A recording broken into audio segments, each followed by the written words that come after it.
Welcome to the Friend Zone. Every time I'm in the zone. My name is Dustin. I'm Francesca, also known as Hey Friend Hey. My name is Asante. This is the Friend Zone. Let's start the show. I'm in the zone. She gets on my motherfucking nerves. I'm tired of her bullshit. She's fake as fuck. Oh my God. Yeah, that's right. That's right. Now. Damn. That's right. Okay? It's so wrong, it's right. You might as well go left 3 times. Now, here's the thing. Wow. Boom. Now, here's the thing. That was for the people that went to school. Anyway, here's the thing.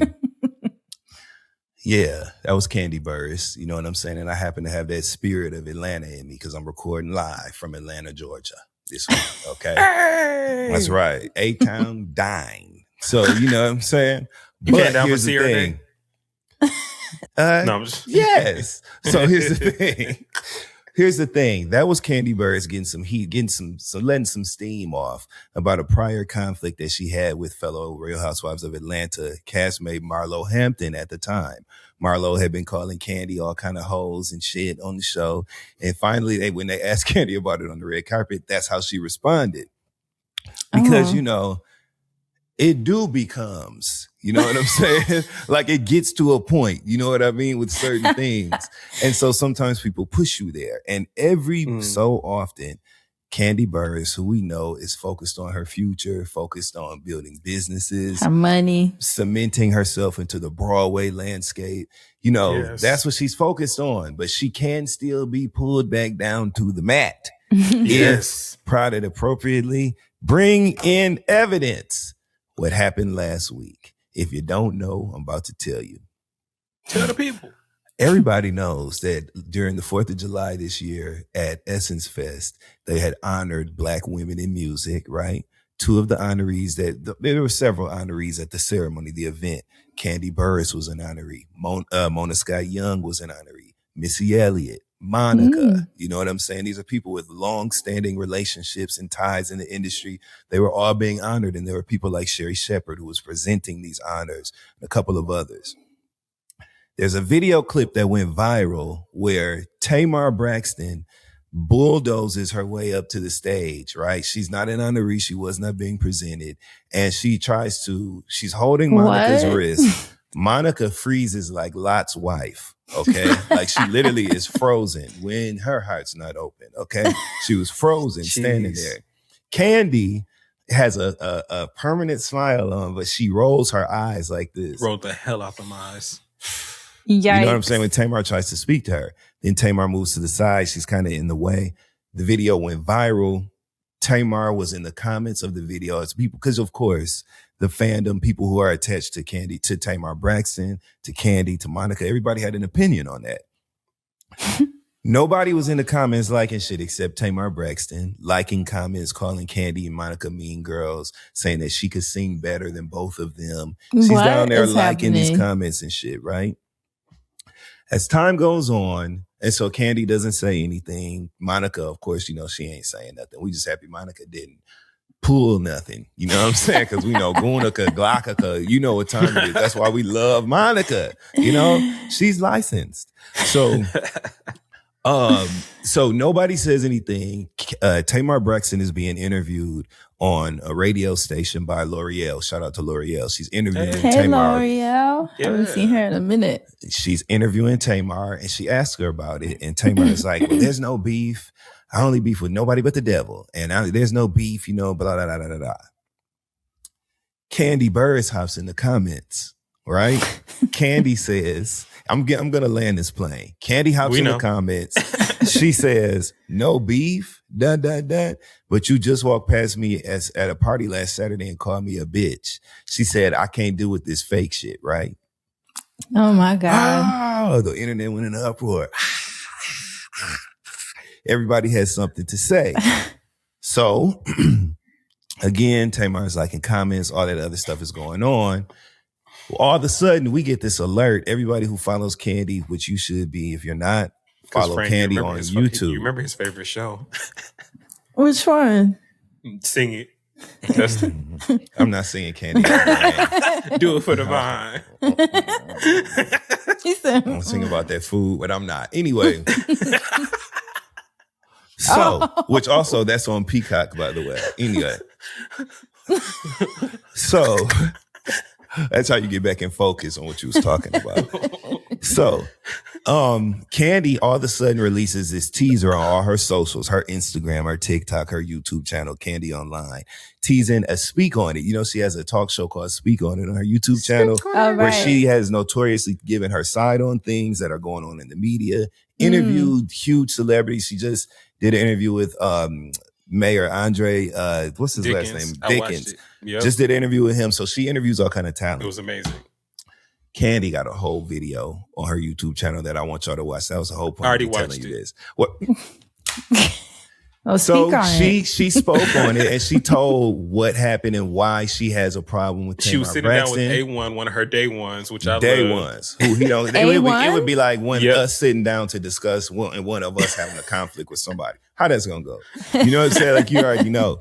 So Candy gave her side, but what she told us, and this is why y'all need to watch it, is that way like about a year ago, right? Remember when Tamar Braxton did that interview on the Nene Leakes show, and she was like, "We love Candy, and we don't want to see her do bad. We want her to win. It's just, and Nene was making faces and shit, and Tamar was talking about Candy's singing voice and all that shit. I never saw it. Right before that, Tamar had talked about Candy again, and Candy had done some press, and she was like, "You know what? I'm not gonna you get in a circus with a clown, whatever." You know what I'm saying? Candy said, "What y'all don't know is Tamar texted me when she saw that, and she read the text message." Now, I'm not going to go into detail on what the text message said. For that, you're going to have to go to Candy's YouTube page, go to Candy Online, and watch her latest Speak On It called I Meant Every Word. Watch that. She goes into detail, and I'll just say the video opens with her saying, "I don't like that bitch. I'm just going to be honest. I cannot stand that bitch." That's how she opens it. Tamar sent her a text message. That message was crazy. You're my witness. It's no exaggeration. Tamar and Candy don't lie. She don't even drink.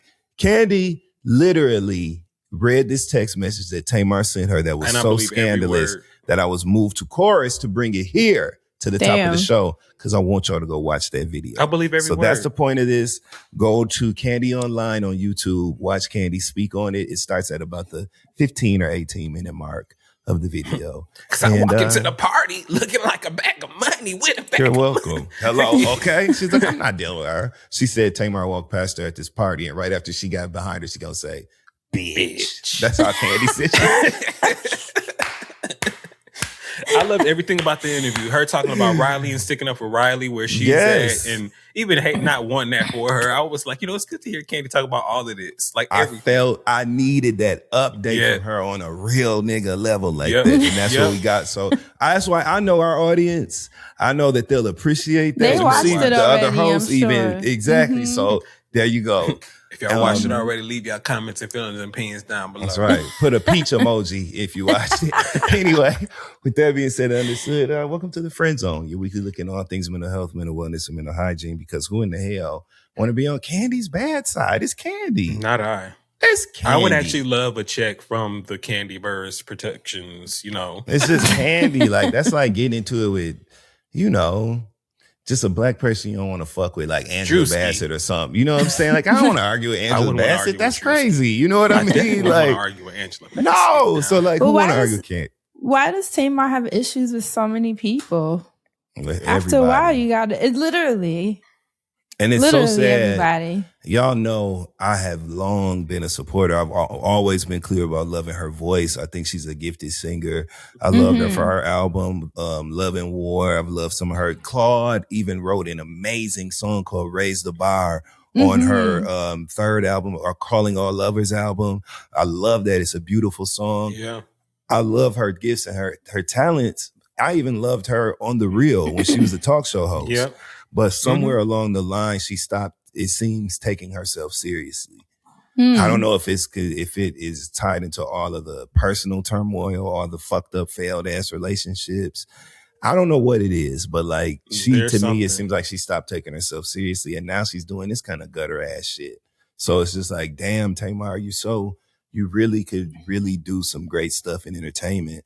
But it's like she is magnetically connected to mess and scuzzy dirtball corners of the floor shit. You know what I'm saying? And it sucks because you come from such a your sister's Toni legendary Braxton. family. Yeah, so you could have picked a much different path. Yeah, I was going to say a much cleaner trajectory. Undeniably has a standout personality, whether it's palatable for anyone or not, it's stand out. And that can be packaged and as you know, and there was so much opportunity there, but I don't know, kind of makes you lose the appeal. At least for me, I lost the interest.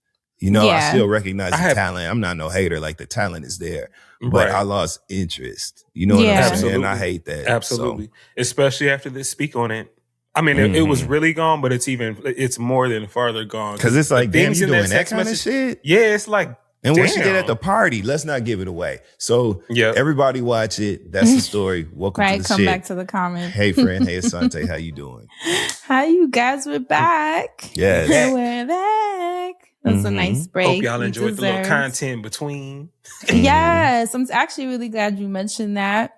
We shared some previews of our Patreon content. We uploaded an episode of The Binge, which is our TV and film recap series on Patreon. We shared an episode where we discussed Unlocked Family Secrets, a show on OWN that Dustin so kindly brought to our awareness.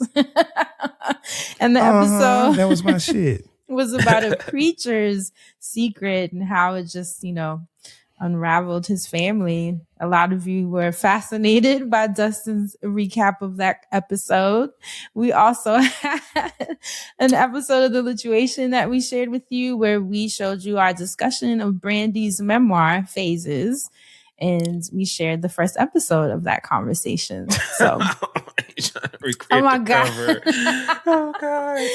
And we're glad that you guys enjoyed it. I did see a lot of you join us on Patreon. So we're glad that you were excited about that content. But we are now back to regularly scheduled programming. With that being said, Dustin Ross, you have a Black business that you'd like to highlight this week. I sure do. And this is my friend, a very qualified friend who, when your friends are good at what they do, you don't mind sharing it with the world. True. So some people are probably familiar with him, but his name is Dab the Ink. Dominique is his name. He is a realtor in Atlanta, Georgia, but he has a huge platform on TikTok and Instagram offering social commentary, commentary on politics, news items, all that shit. And he started his own podcast. So we have to support this. That's right. You can find him on Instagram at Dab the Ink, DABTHEINK. And his podcast, y'all, okay? It's called Keep It Simple with Dab, okay? DAB. If you go on YouTube and you search Keep It Simple with Dab, DAB, it'll take you straight to his page. Give him a follow, subscribe to his page, subscribe to his podcast on all podcast platforms. It is now live. He's funny as hell. We from the same home state. So the flavor, you know what I'm saying? We just see eye to eye on certain shit. And he's a great person. He actually came to my Atlanta comedy show. And I was so grateful for that. He didn't have to do that. And he showed up. And just like I said, this is some shit that I know y'all will like. It's smart, funny, humor, and perspective. So that's this week's Black Business. Again, you can find him at Dab the Ink on all platforms at DABTHEINK. And just enjoy. You're welcome. Go to all his social platforms and tell him that the Friend Zone sent you. That's not just me, that's Fran and Asante too. And y'all enjoy, because I know you will. And that's this week's Black Business. Shout out to my boy Dab. Speaking of the Atlanta stop of your tour, let's clap it up for this leg of your tour being completed.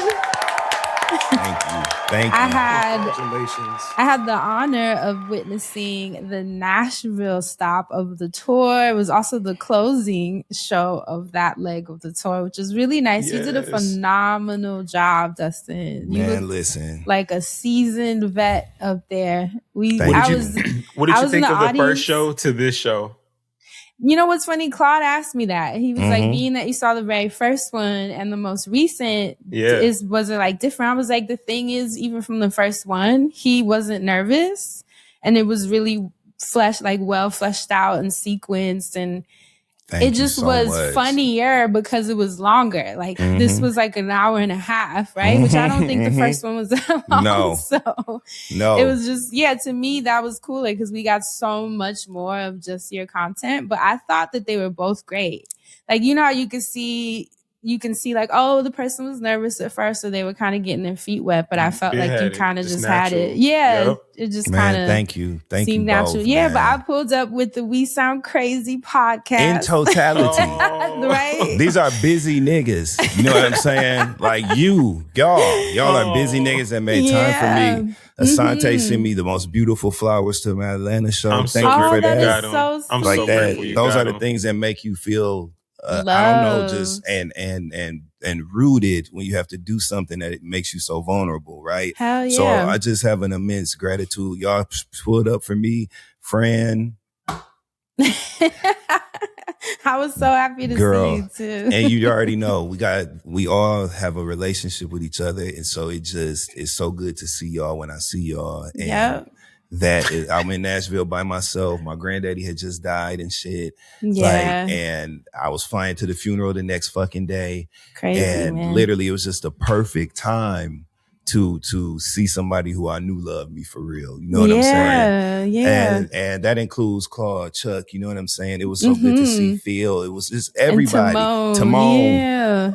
Much love to Timon, had on the rude shit, you know what I'm saying? Like much love to everybody. Like I just for all of y'all to make time for me, it meant a lot. And of course. I was happy to be there. Yeah. Especially knowing that your grandfather had just passed and knowing that you were having to push through to all of these cities with that on your back, you know? I was happy that we could be there waiting for you in the green room, you know, with hugs and kisses and felt so good, for affirming, real. and can sit with you before your meet and greet. It was just perfect. I was so happy that we could be there. And listen, I ain't even gonna hold you. Getting a compliment, you know what I'm saying, from Fran, hey, Claude fucking Kelly, Chuck motherfucking Harmony, and Timon and Phil alone, but together at the same time. All of us loved it. I was like, yo, and these niggas was laughing and shit. I'm like, that made you one of the powerful niggas. Affirming. It was affirming, like, you know. It was and the audience was such a fun audience. Shout out to Nashville. Y'all were Nashville great. pulled up for Wasn't me, man. it? I love the engagement, like how they were joking back with you. Like it was just a great city. Much love to Trish from Love and Marriage Huntsville. Much love to her friend. I'm gonna call her this because this will make her laugh. Her friend with the Cassie haircut. That's what I called her on my commentary online. And when she pulled up on me at the show, she's like, I'm her friend with the Cassie haircut. She laughed. Great sport. Shout out to them. Shout out to Tambra from Bell Collective who pulled up on me in Atlanta. Oh, much love. Much love to Tambra. It's so many fucking people. Shout out to my sis Blue Toulousma. Blue from our talk show Monday Night Live pulled up on me in Boston. Shout out to Luis Antonio. He pulled up on me in Boston, Beantown. He's a special, wonderful person, gifted storyteller and photographer. So these people, seeing them make time for me, it just felt so good. And I just have so much gratitude in addition to every single person that bought a ticket. Everybody that went, it was raining in some of these cities on show day and shit. Oh yeah, it was pouring. People I felt like muggy, I brought the rain to everywhere. Right, black people came out with their hair in the rain for me. You know what I'm saying? And everyone was dressed so cute. Did you Looking see that? beautiful. I can only speak for Nashville because that's the stop I was at. Yes. But all the girls, when we were pulling up in the car, Everybody and got ready. all the Got girls ready coming for you. out and dropping their cars with valet. I was like, look at these women. They so just many look so people. good. My Yeah. family was at the Nashville show. Shout out to my cousin Jay and her daughter Jessica, my little Oh, cousin. I hate I didn't Like, meet just- them. Exactly. Yeah, We saw each other at the good. meet and greet. But I'm not gonna go on and on. But just I'm so No, thankful but it was to great. everybody. You deserve Yeah. it. You Shout put in a out. lot. You put in a lot of hard work, and you deserve Thank you, all Mel. the time because you have more Thank coming. you so much, man. Thank you. Yeah, I'm so You know, excited for you. It was amazing. Thank you. God is good. More to come. I'll be back on the road before the end of the year. So more to Amen. come. And thank Yeah. you. All I can say is just thank you. Thank you to Eat. Thank you to City Winery. I had an incredible partnership with them on this tour. Thank you to City Winery New York, City Winery Philly, City Winery St. Louis, City Winery Chicago, City Winery Boston, City Winery Atlanta, City Winery Nashville. So I have to what say a them great separately partnership. because Yep. all the staff at each location was so great. Yeah, So they just really so were. grateful, wonderful partner. Can't wait to do it again. Go some more cities. Like I love telling jokes on stage, and I'm just so thankful to be able to do it. So thank you. You're amazing y'all. at it, and the people love you. Shout out Thank to all the you, listeners man. that showed up, Dustin. Because a lot of Yes. listeners, they left comments every week that they were coming. And a lot of people left comments that they came and they enjoyed Man, you. I'm so thankful. if They've you been got the listening to pleasure to us go- since day one. They Yeah. Oh my tell God, me I every show. I went to use the bathroom Mm-hmm. and these girls came in just to give me a hug. It's See? so cute. See, Fran? I couldn't even be mad. I just thought it was cute. It was You literally like like- 7 women. Fran comes out. When she come out, it's like Sade coming to your shit. You know what I'm saying? Like Look, somebody that's you how never you know really you got see. power. You like, brought Fran out. No, it was so My girl, sweet. man. It was honestly, it was great. And one of the girls was like, "Are you here with Claude?" I was like, "I am. Watch it." I ain't even mad at now you, she was girl. trying to make a double play. Like, hold on, girl, wait. I ain't even And mad listen, at you. Fran and the We Sound Crazy podcast had that shit on. Now I ain't posted my pictures. Shout out to my incredible photographer Paige from Oh Nashville. yeah, she was really nice. Paige too. was Shout out super to dope. Paige. Yeah, Paige put together a carousel and posted it, but I still have to go through all the assets and to get post the it. So cute stuff. and yeah. to put my personal friends and shit, I'm gonna put For this up and sure. I'm gonna send them to you and Claude and everybody. Oh, But cute. y'all gonna see the We Sound Crazy podcast and Fran. They put that shit on and pull it up to my show. That's a high compliment in of itself. So thank you. We love you, and we're I so love happy you for too. you, Dustin. You did a You're phenomenal amazing. job. Thank And you. speaking of one last tangent, speaking of Mhm. City Winery and shows, while I was in Nashville, I went to dinner with the guys of We Sound Crazy on the following day Mm-hmm. because I stayed in Nashville for like a week, and Hey. yeah, it was amazing. And Phil Mm-hmm. was telling me how Funky Dineva is going Yes. on tour. Yeah. And it's going to be a City Winery partnership as well. And so he was telling me that Funky wasn't stopping in Nashville. And I was like, well, why would he not stop in Nashville? That makes no sense. And then Phil's Mhm. like, well, you tell him. And so he FaceTimes him. Mm-hmm. And it was so funny because I was like, you messing with him, but he's probably in bed. Leave that man alone. He opens the FaceTime and he's in bed like, Fran. That's all like you. That's He's all so like him. cute. And I was just like, first of all, him and I haven't seen each other Mm-hmm. since it has to be well over a decade. Mm-hmm. So that felt really nice. The love was still there. We love each other Yes. from our, Hell my yeah. earlier YouTube Yes. days. He's doing so good. He's like, doing phenomenal, and it was so Yes. cute just getting to chop it up with him. And he was like, "What the hell you doing in Oregon?" And he was saying he wants to do some weirdo shit like that and just move out the way. Mhm. Quentin. You know how Quentin. he talk. But it just made me happy because he is also about to do his stand-up comedy Hell tour, yeah. and I'm just like so excited for y'all because to me that's the scariest thing possible Long to time coming stand for up Q. there. Yes, Long time coming for He's him. gonna He do said, amazing. I Yeah. actually have to fly into one of those cities. let me know because we can figure that We out should. and do it. Let's go- let's go that would together. Be so cute. Like we should do it. Let's He said please on do my that. couch in my apartment, and I can Mhm. talk about it now that this idea is out. And he was telling me how that was something he wanted to do or whatever. And I really told him like you should do it because can't nobody do that shit like you. Nobody. You know what I'm saying? Like He nobody. is like, such a do it. unique Yep. signature, and I'm I'm so excited happy. for him. Yeah. I have 2 more notes I can't forget. Number one, shout out to Don Juan. First of all, shout out to Q, right? And shout out we to love Don you, Funky. Juan. You're amazing. Yes. They're working together on that show. So I shout out to Don saw. Juan. Nice. Don Juan came to my Atlanta show too. Shout out to his Aunt Nice. Paris. Nice. Love her. Shout out to him. And then also shout out to Chris Diggins and Alexander Rogers from Pop Roast. They had their first live show in New York City. Oh, nice. Pop Roast Live at the Green Room 42 Cabaret. Congratulations. That's Yeah. big. Great job. They were naturals on stage. They did so good. And it was good to see them pack the bitch out, sold it out.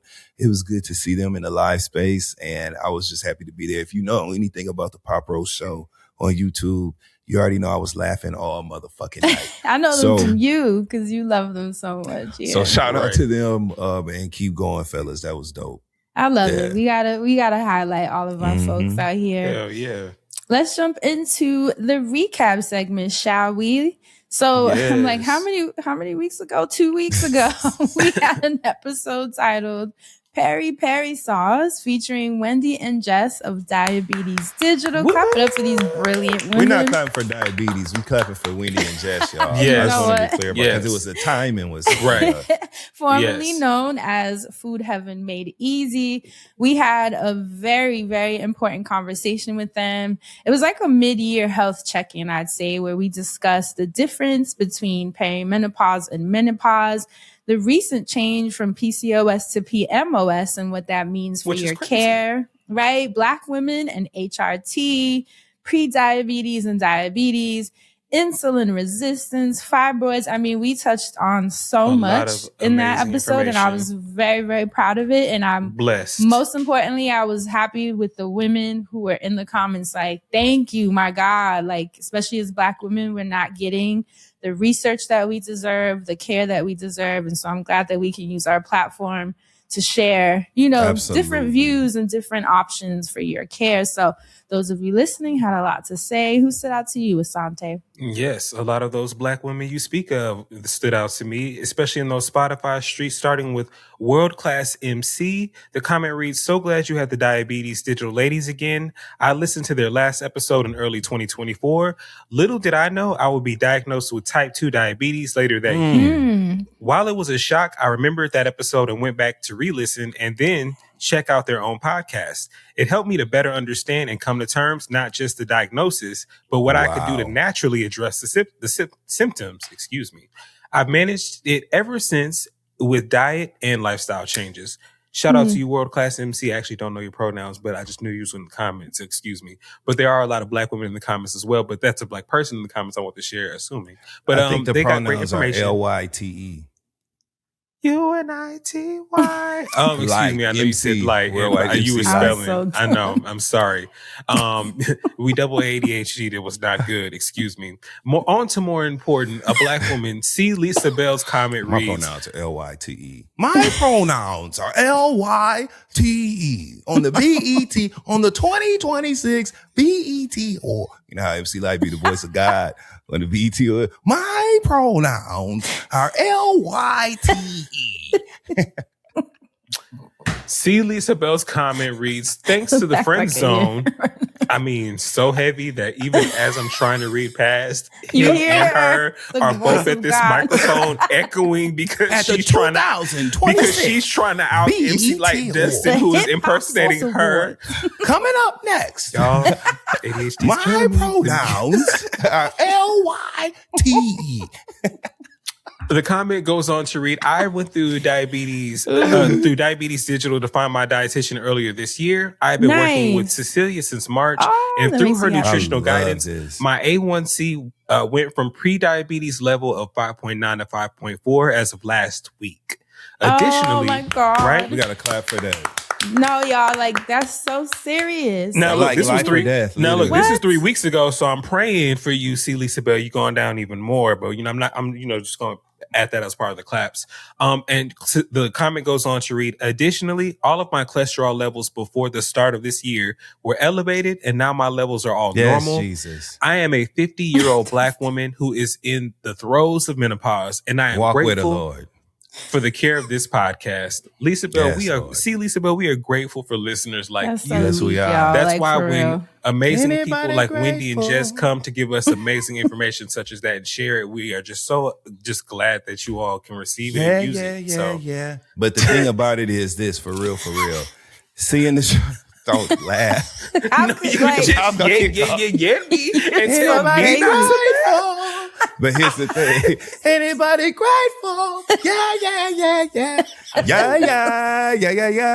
And you know it's funny. But here's the you know thing. it is. It is like, it's so creepy in the best way, right? To me, when we watch the show work in real time, like Yeah. when people come up to you out in the streets and they say, hey, I Yes. listened to the show and this episode, even like the insurance shit, the people that were writing in saying, hey, I was able to make these changes. You changed my finances. Like, Yes. this is health, this is finance. It's just so serious. And Yes. that's the magic part to me. Yes. So I think Yeah. that's why I was moved to a gospel chorus just now. Yes. Because I believe this is spiritual. For real. Seriously, all No. jokes aside. And, Yep. and you know what? This is why you have to make the content that you want to make, because a lot of times those aren't the most popular episodes. It's But not look. necessarily what the masses want to hear, but you know that it's going to hit the person that's going to hit that We saving needs lives, it. ho. Yeah, like that to me is just, my God, it's so valuable. I'm so happy that y'all wrote in to let us know. And we got that #1 record with a feature from our girls, Wendy and Jess. So you know what I'm Okay. saying? It's a family affair. You know what I'm saying? We want to Yes. thank the Academy. Yeah. And I love Amen. that too, that y'all have really been signing up and working with them, because that's amazing. I love the Yes. transfer, of Love energy it. between all of our Love friends it. and each other's businesses. Yes. Anything else, Asante? Last two comments I'm going to share is Tiff's comment reads, I'm with Jess on the iron transfusions. I got some last year after years of low iron. Baby, I was a superhero. LOL, this was such a good episode, which led me into my last comment from Nurse Sid. Sorry. Nurse Sid comments read, I love this episode, not only because I'm a nurse in healthcare, but there's a lot of things that people don't know regarding their health about their health unless they're told. Excuse me. I wanted to touch on Fran's level being 9. I've been an infusion nurse for 8 years, and I give iron to about 8 patients a day who are not my only patients. When your iron/ferritin is that low, patients only absorb 10% of iron pills, iron liquid, etc. I was just like, damn, that's crazy, because I feel like I struggle with low iron too. So when I take supplements and things, I didn't realize I really had to be on it like that if it's only that, if the absorption can be that low. But also both of them talking about the low iron made me reflect that I was like, oh, that's something I need to read into. And Wendy and Jess, they had a lot to say about that as well last week. So great episode, friend. What did you find out there in those streets? And thank you to all the doctors and nurses who chimed in. We're in the comments too, giving people advice and just, contributing to the discussion with their own clinical perspective. A lot of you are very worried for me. I got a lot of moms / doctors and nurses like, friend, go get that infusion. Stop playing. I was like, okay, hold on. I'm still doing my research, but I'm figuring it all out, and I appreciate y'all. You know how you my driving friend, be my infusions friend, and let me know what you find. Yeah, I'm figuring it out. But Karen Lee said, Fran, I hope you find the root cause. I ended up getting blood transfusions due to a lack of iron. So her shit got serious. She said, then I went to monthly iron infusions, which made me feel so much better. The root was due to 3 fibroids that were whooping my ass. I ended up getting a hysterectomy, as all other options didn't make sense for my age and lifestyle. After 2021, I have a brand new life after feeling sick for almost 5 years. Feel better, Fran. And that was very similar to what a lot of women were explaining they had experienced too. A lot of the issues being due to fibroids, a lot of women having to get hysterectomies. Nisha said, I love this episode. I wanted to add, as an insurance expert, to call your insurance company and ask who your in-network lab is for your plan before getting the blood work done. Don't make any assumptions, and be advised that only your insurance company would know the answer. Once you know your in-network lab, tell your doctor to only send the lab work to that lab. If you do not specify, your doctor will send it to wherever they want, and that lab may not be in network, even if your doctor or doctor's office is. The difference between sending labs to an in-network place versus out-of-network could be thousands of additional dollars. I am not exaggerating. Nisha, the insurance lady. I didn't even know that. See, Wow. but you know I what? knew that about like the doctor's office, whether you're in network or not, but I didn't know that the lab had to be in network. It's like, God what? damn, No like one that. tells I ain't you never that. worried about the damn lab. That's not Yeah, my concern. I thought that the was their lab, thing. that's none of my concern. Like, it's just not.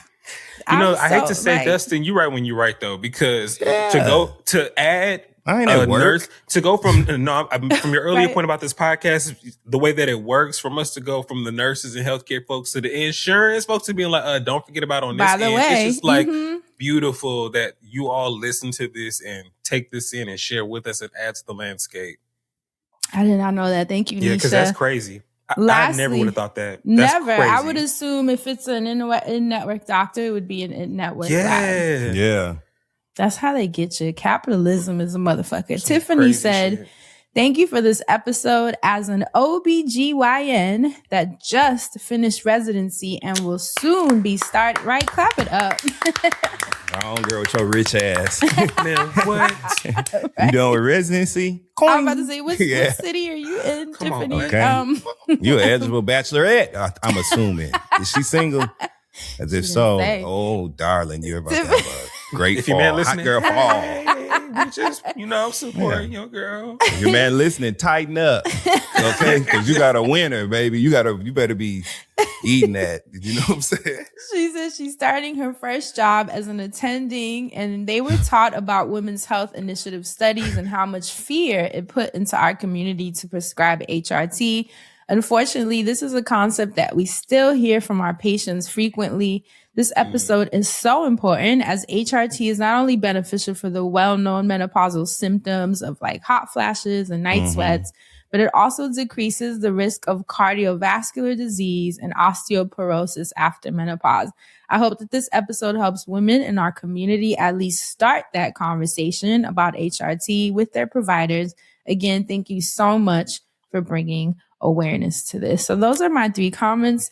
Thank you, Asante, for sharing yours. Dustin Ross, what did you find in those Twitter streets? I love when the academics and the medical professionals start popping their shit. Don't it make you Man, just feel what? like Ooh, and you What? talking about a nasty, lethal, like vicious slicing blade of words, right?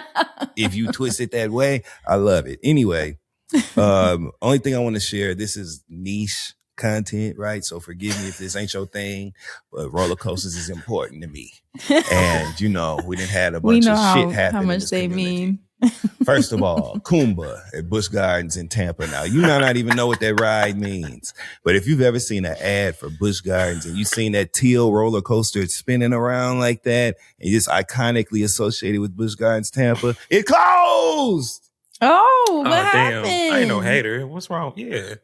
Why they took the After Kumba? 30 plus years of operation, Kumba's gone. But they also announced an upcoming replacement called Kumba's Revenge that is What? rumored to be up. It's rumored. This is Was roller this coaster PR? stuff. It's rumored to be a giga coaster, which means that the heel and first drop are over 300 feet.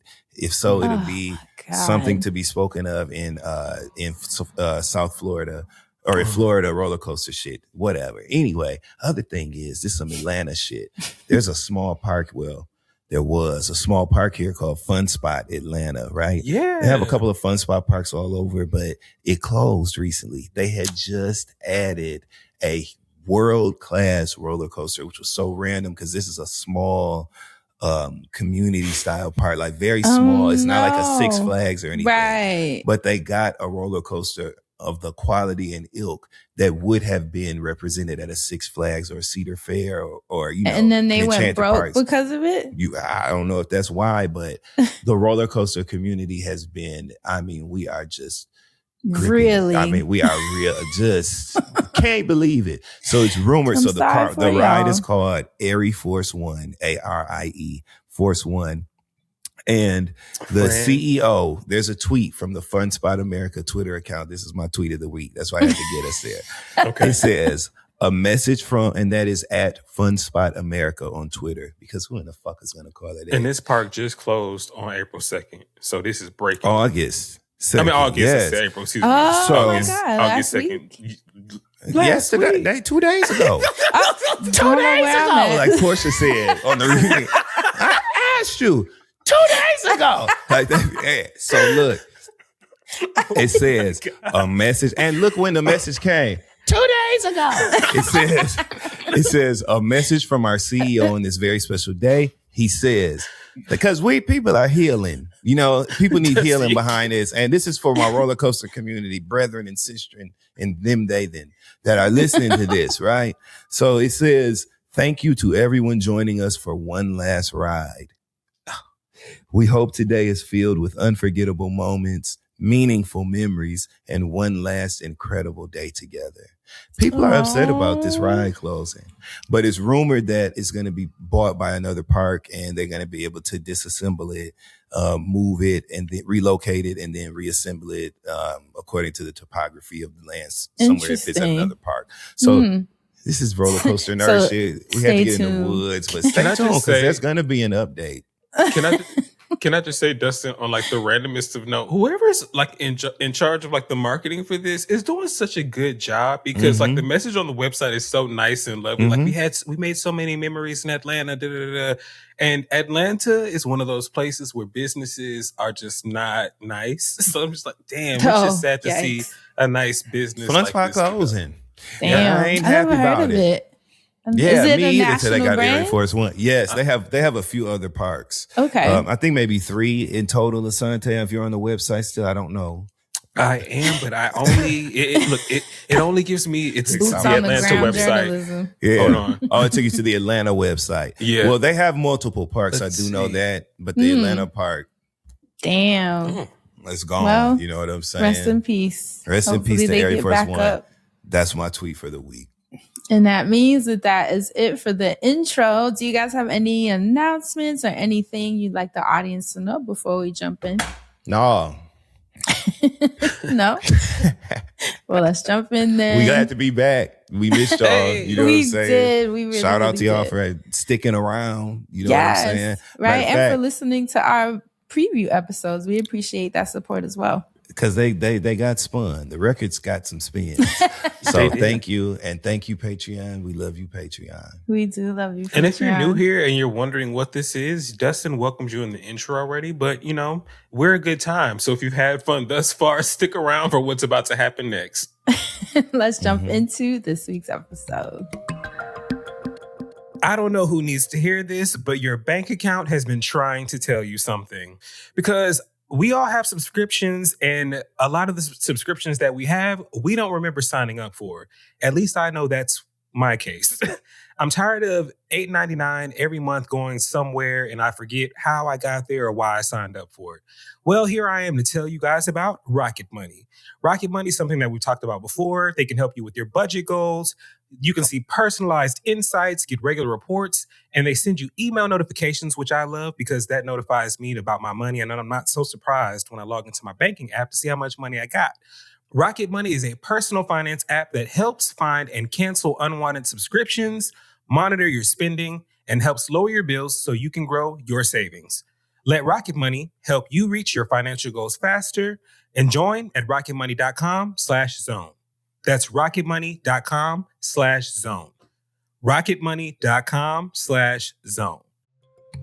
This week's episode is a Dustin Ross production. Yes, what it we is. doing today, Dustin Ross? Listen, you got to know what your thing is. Y'all know my thing. I love entertainment news, and I love just sharing information with you all that I think will be useful and or funny and shocking even. So y'all know what time it is. It's time for Hot Topics.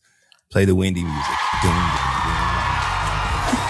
We should go into this hot We share. need to get a little theme song for your hot topics. Yeah, on we this do. Show. We gotta Maybe we put can something get together. Claude and Chuck to produce it like they did for the Esther Roll Black Excellence Award on We Sound Crazy, which I can't wait to talk more You know, about. They are so crazy.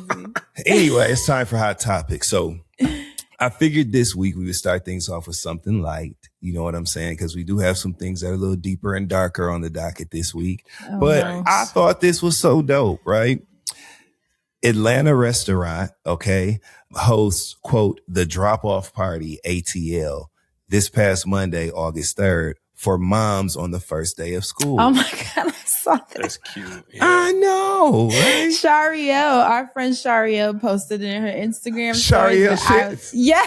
Shout out to a real one. Shout out to you, Shariel. We love I you, thought this Shariel. was the We love you, dopest. Shari. This is so dope. Like, so dope. Shout out to Sea Salt. Sea Salt is the restaurant where this party took place. Their address is 1801 Howell Mill Road. Now, it's a lot going on with these Atlanta restaurant owners right now. So this ain't no ad. I'm just telling you where it took place. Right. Do with that what you want. Cause We haven't Toes eaten got there. us fucked up. But anyway. What? So they posted a flyer for a party that took place on Monday, August 3rd, which here in Atlanta was the first day of school for students that were returning this fall. Mm-hmm. This party took place, doors opened at 8:30 a.m. Okay, on Monday morning. So this was a party specifically targeted for moms. Okay, and it's called the Drop Off Atlanta. It was at Sea Salt and Howell Mill Road. They wrote, on August 3rd, we're taking over Sea Salt for another morning of great music, incredible energy, and exceptional company.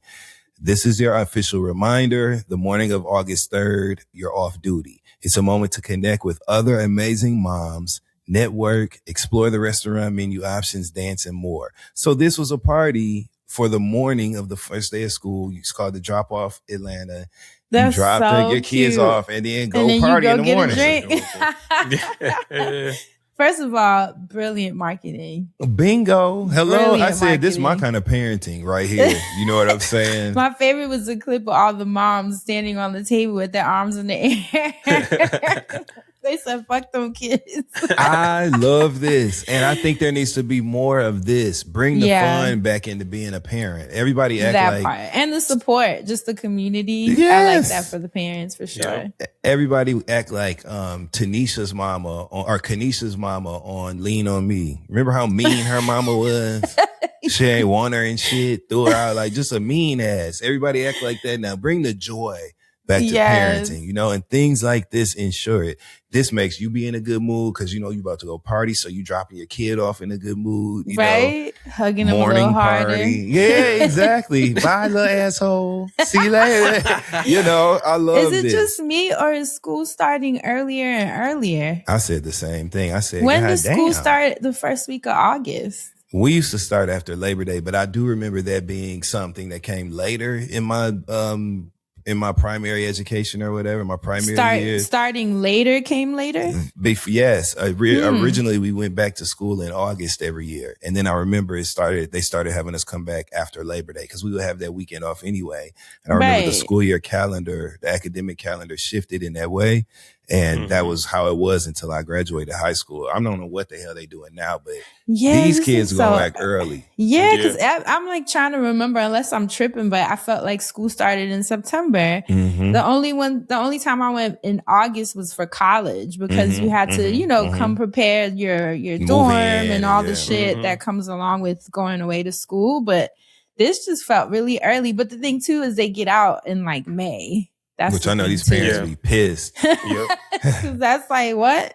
That's not when the summer starts. Yeah, I remember Exactly. some random shit too, and I remember there being a conversation about even like how you were saying, Fran, how the school year is different for like college too. Mhm. There was like a high school conversation, or maybe it was like a private versus public about whether they were going to do schools like how they do it now versus in 3 months, off 1 month or something like that, and rotating. And Oh, I was like, hell damn, no. that'd be crazy. If they The did some shit parents like that. can't afford that. Right. The kid need to be in school, right? I- Parents have to go to I remember work. being a kid at school being like a month off and then, going for straight, like, I don't want just that 1 month off. Like that, like summer was a thing. Need a And I remember Yeah. just year being and a conflicted. summer break. But thank That's God how that it- never happened. Yeah. Fuck Yeah. all that, man. Man, what? And wait, last little thing too. So R. Thomas was my favorite restaurant in Atlanta.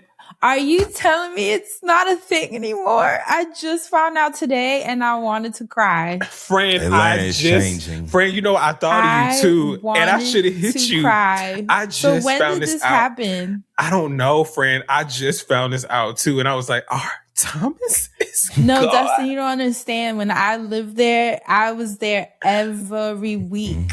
Every week. Didn't we go, Asante? That's why I said I thought of you, friend. Oh, That's why when I found out it closed this year. I see a news article in February. You know how I found out? Y'all know Baby Rose. It was an interview and she was talking about, I guess she's from Atlanta, and they were asking her questions about her life in Atlanta, and they asked her what's her favorite late night place to eat, and she said she was like, it could be Waffle House, but it could be R. Thomas. But then I saw her write in the comments, rest in peace, R. Thomas, and my heart dropped. So Damn. These Atlanta restaurants. And R. Thomas, like you said, like friend, being a thing. So the fact that you had just seen that too is like crazy that it's been going strong for so long. But as of this year, I didn't get my last R. Thomas, but that's just because you're talking about Atlanta restaurants. I just had to. Yeah, listen, and we gonna pay respects. You know what I'm saying? Ache for that restaurant. Oh my God. Anyway, hit that Maya Angelou, friend. No, for real, friend. You too real for that, friend. I'm so Atlanta glad. is gonna look. Atlanta gonna be like, friend. Atlanta You a gonna real feel one for this that. one, friend. Atlanta gonna feel you on this one, friend. I'm so devastated. Oh my God, friend! I just looked this up the other day and I was like, wait a minute, what? That's just as bad as Coffee Shop on 14th Street closing down. Like those two have affected me on a cellular level. Like there's some like community pillars that just anyway. Yes, and once they're gone, it ain't right. It ain't. Because what could have been? What was the reason? What was the fucking reason? Man, right? Union Square had a lot of. It just had a lot of things, a lot of places, a lot of pieces. I can see that coffee sign shop for was coffee there shop for now. so long. God, that was my spot. Like that was my spot. I would take everybody there. Yeah. Meetings. I think of you in coffee shop a lot as well, friend. Right? Because if we were meeting, I'd always be like, come meet me in coffee shop. Like that was kind of just my midpoint. And I just think about you just looking as good as you do and throwing your hair and doing your thing and just pulling up the coffee shop. What about Vapiano? Now, see, Vapiano, don't blame me. There should don't go on. Yeah, been gone. It's a fucking PF Chang's. It's a And PF Chang's is not but Yeah. Right. That's the only thing. Them lettuce wraps held us down for years. Y'all know. We love the PF Chang's lettuce wrap. I mean, they're fancy. still good. Yeah. Every now and then they're still a little, I ain't gonna But hold you. Vapiano. Oh, you know what's weird? I always think of you, Vapiano. Dustin. You and Jade for some reason, who I think about with Vapiano. I was thinking XD. Vapiano. That was his shit. He's the one who introduced me to it. XD is the one who put me on Vapiano. Vapiano. Funny. XD is shout out to XD. You are an amazing connector person, friend. Yes, he is. You know, you just deserve it so much. I'm still mad to about Vapiano. I'm so damn mad. That food was fucking good and XD fresh. used to make me go with him to Vapiano when we would randomly get on the China bus back in the day because he'd be like, you ain't never been on the China bus? Come be on the China bus. I'm like, XD, what the fuck is this? We get to DC. He like, you know they got Vapiano here, bitch. We going to Vapiano. It's like tradition. It was good. It was good. Felt fancy. You know, Vapiano was budget friendly. I love Vapiano, man. Yes. I low-key feel like one of our last like full group dinners where it was all of us before everyone kind of started moving around was Vapiano's upstairs. I don't know what we were celebrating. Maybe it was after a live show. I don't know, but I do remember Vapiano's being that last time. I have a picture, and Jade has a picture of me holding Noah as a newborn upstairs at Vapiano. Noah is literally laying on my shoulder, and I'm looking like, I'm in Vapiano. I'm gonna find that picture. A child that is now taller than me. Okay, that is amazing. So yes, love Vapiano and fuck whoever decided to close it. No in Vapiano, so that's amazing that you have. I have a picture with her at the Hatterfire too, so that's amazing. Pull it and up. I have little videos of young Noah too. I was like, oh my I have to My embarrass her little with it baby. one day. That's I our can't wait. baby. We love That Noah. really Yes. is. And she's She, you taller know, than me. I couldn't believe it. Smart, thriving, a New York City girl. New Gorgeous, York City girl. funny, Beautiful. New York right? City girl. Yeah. So, I love Noah.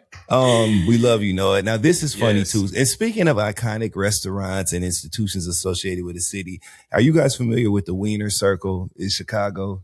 No, what is that? I'm I not. found it Asante, because no. of that video. Clearly, I missed. So the Wiener Circle is an iconic like hot dog shop in Chicago where the staff cusses the that's why I customers don't know out. about it. What the What? fuck you want? And like it's been on like Oh yeah, television shows, I didn't know Hell that's HBO. where no. it was. I It's just been seen on the all woman. kind I of had stuff, no right? idea. And And you I will could- see, and the staff there is like famous. You know what I'm saying? For like Cursing being you the people out? at that restaurant. Yeah. And there's one standout talent that the first time I became aware of the Wiener Circle, she stood out. Her name is Poochie HBIC. Okay, Poochie. And right now, Poochie HBIC is in the thick of a rap beef. Well, a beef What? with a rapper. Yes, Malice from the fucking Clips. Yes. Why she cursed him out and he didn't Yes. like it? I'm about to tell y'all this. Look, I this, think this he was liked just so. According to our friends at the Neighborhood Talk, what up though?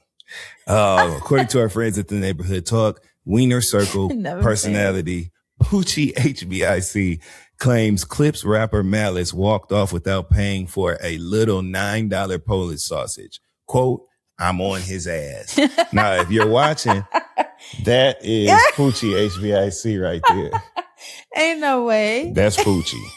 Okay. Yes. And that's what she put. She Not put a picture of Malice and put stop thief on her story. So people's like, Poochie, what's up? What's this about? What'd he do?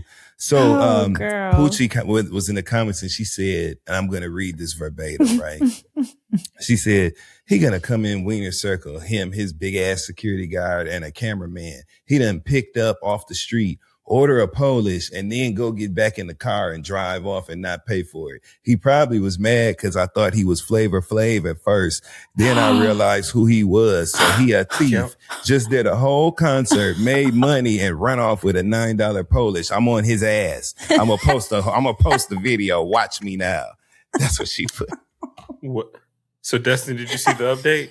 This is insane. I saw the update. I don't have the video here, but yes, I've seen the update. What's the update? He commented. Malice actually got footage some kind of way from the damn restaurant. They got footage of him going in there, her saying that the food is on her and shit like, oh, no, the food's on me, shit like that. And he gonna post a video and caption the post talking about this why you don't do cheat meals. He's a rapper, so the wordplay is brilliant. And it's fucking Yes. Malice from the Clips, you know what I'm saying? But He yeah, is- no, girl. Rap Why beef. would you do that though? get No, in the for- booth, Poochie. Get in Talking the about booth. she's on his ass.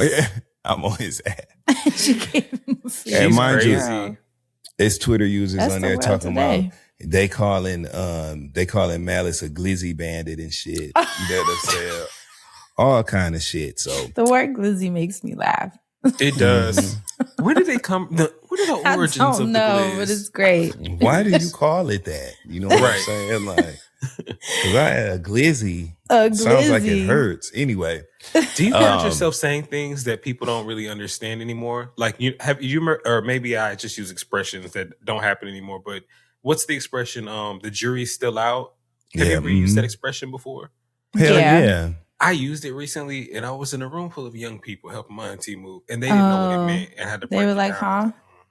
Yeah, you just break it down for him. Be like, I heard shit I ain't know before. Oh, what that means is, you just tell them it. I feel like I felt like I was putting them on, so I was, Yeah. okay, and it was like, Yeah. So I was like, all right, cool. Mm. But at the same time, I was like, is this like dead, or they just ain't know yet? And I was supposed to be the one to tell them. Well, this is why. I Nah, talk we like just this. old. Yeah. Yeah. Mhm. Well, speaking of old and young, right? We got to talk about something a little bit more serious. So I don't know if you guys know. Well, I think you do. Y'all know who Sydney Starr is, right? Yes. Yes. Yeah. Yeah. You know I love Chingy. Yeah. Well, So ooh, Chingy. Oh, knew. Chingy. Let's get it up front. Let's get it out the way up front because Sydney Starr's nasty, filthy motherfucking ass. Let me just read Crazy. the facts. and then we'll deliberate. So this is according to Gay Magazine. Shout out to our friends over at Gay Magazine. They posted Sydney Starr's child molestation charges explained inside the Hapeville hotel arrest. So, oh my according God. to Gay Magazine and the motherfucking police, trans reality TV personality Sydney Starr has been arrested on multiple felony charges involving a minor at a Fulton County hotel. She is behind bars in Fulton County, Georgia. Starr, whose legal name is Sydney Favors, was arrested on Sunday, August 2nd at the Embassy Suites by Hilton in the 3400 block of International Boulevard in Hapeville near Hartsfield-Jackson International Airport in Atlanta. So she was out by the airport. Yikes. The Hapeville Police Department confirmed the arrest, saying that, quote, Favors was arrested and charged with multiple felony offenses related to an alleged sexual assault involving a juvenile. Okay. The charges, according to the jail, the intake records from Fulton County Jail are, one count of sexual battery against a child under 18, one count of aggravated child molestation, and one count of sodomy. Those are the charges against her. Of course, she's denying. It just, according to reports, the child was 14. You guys. This is baby. This is really, really, really like foul and disgusting. You can't confuse a 14-year-old. No. You can't confuse a 14-year-old. And also, bitch, you knew better. Sydney Starr, you dirty ass liar and filthy fucking pedophile. You knew what the fuck you was doing. You knew better. And your old nasty, filthy fucking ass. It's a lot of problems with this. And believe it or not, hairstylist Alonzo Arnold offered commentary on this. I want y'all to listen to what Alonzo Arnold had to say, because when I tell you I felt this from the depths of my soul, this is what Alonzo Arnold had to say about this Sydney Starr incident. Sydney sodomizing Starr. You around here messing on little kids, bitch, in the hotels? Yeah, send that bitch to jail. With your Omaha State head ass, bitch. How dare you, bitch? Now they finna be saying all type of shit about the gays. How we like kids. Cause your ass, hoe. Yep. Bitch, I knew something wrong with you when you lied on Chingy. Chingy had to put a good root on your ass. He must have went to one of them ladies. Cause now your ass is in jail. With your big meat. They call me Larry Hoover looking ass. Get on somewhere, bitch. And I agree with every motherfucking word. And we had to bring some levity to this, right? We had to laugh. But I felt Alonzo as a gay man.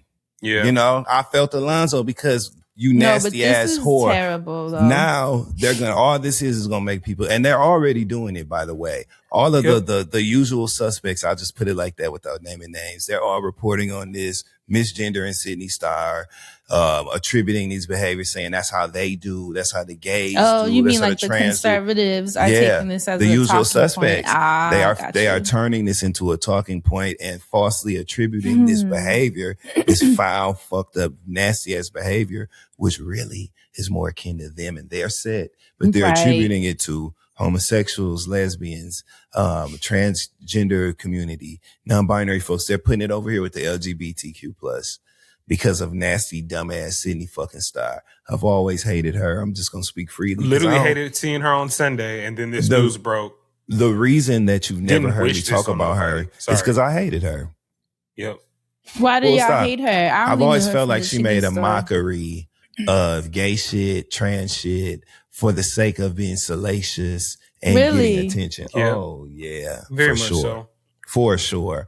And willing to just do anything, no limit, no bottom floor, no nothing. Just willing to do anything. Right? And continue to do so. That's what I was like. Blatantly lied on Chingy, like all that shit. So that's a person I don't discuss because I just don't want to be a part of the conversation. Certain people, I don't even mention their names because I don't want to be mentioned in sentences with them. Real shit. You know what I'm saying? And she's always rubbed me the wrong way as a person who was just aware of her existence. Thank God we ain't never been connected in no kind of way. But this pisses me off on so many levels. Number one, God bless the child involved. You know what I'm saying? God bless their family. I wish them healing. Number two, Right. 14. you a literal fucking pedophile. Like that, like you are That's a the baby, lowest of baby. lows. Like, and then the Oh my way the gosh. reports have come out, according to the records and reports of what happened. Really? She was sitting at a bar, allegedly seen it was the person the victim and another person around the same age, seen them, said they was cute, allegedly made them bump her phone to exchange information, text them. There was conversation of the elevator only, you know how in most hotels, the elevator only goes to your floor per your key.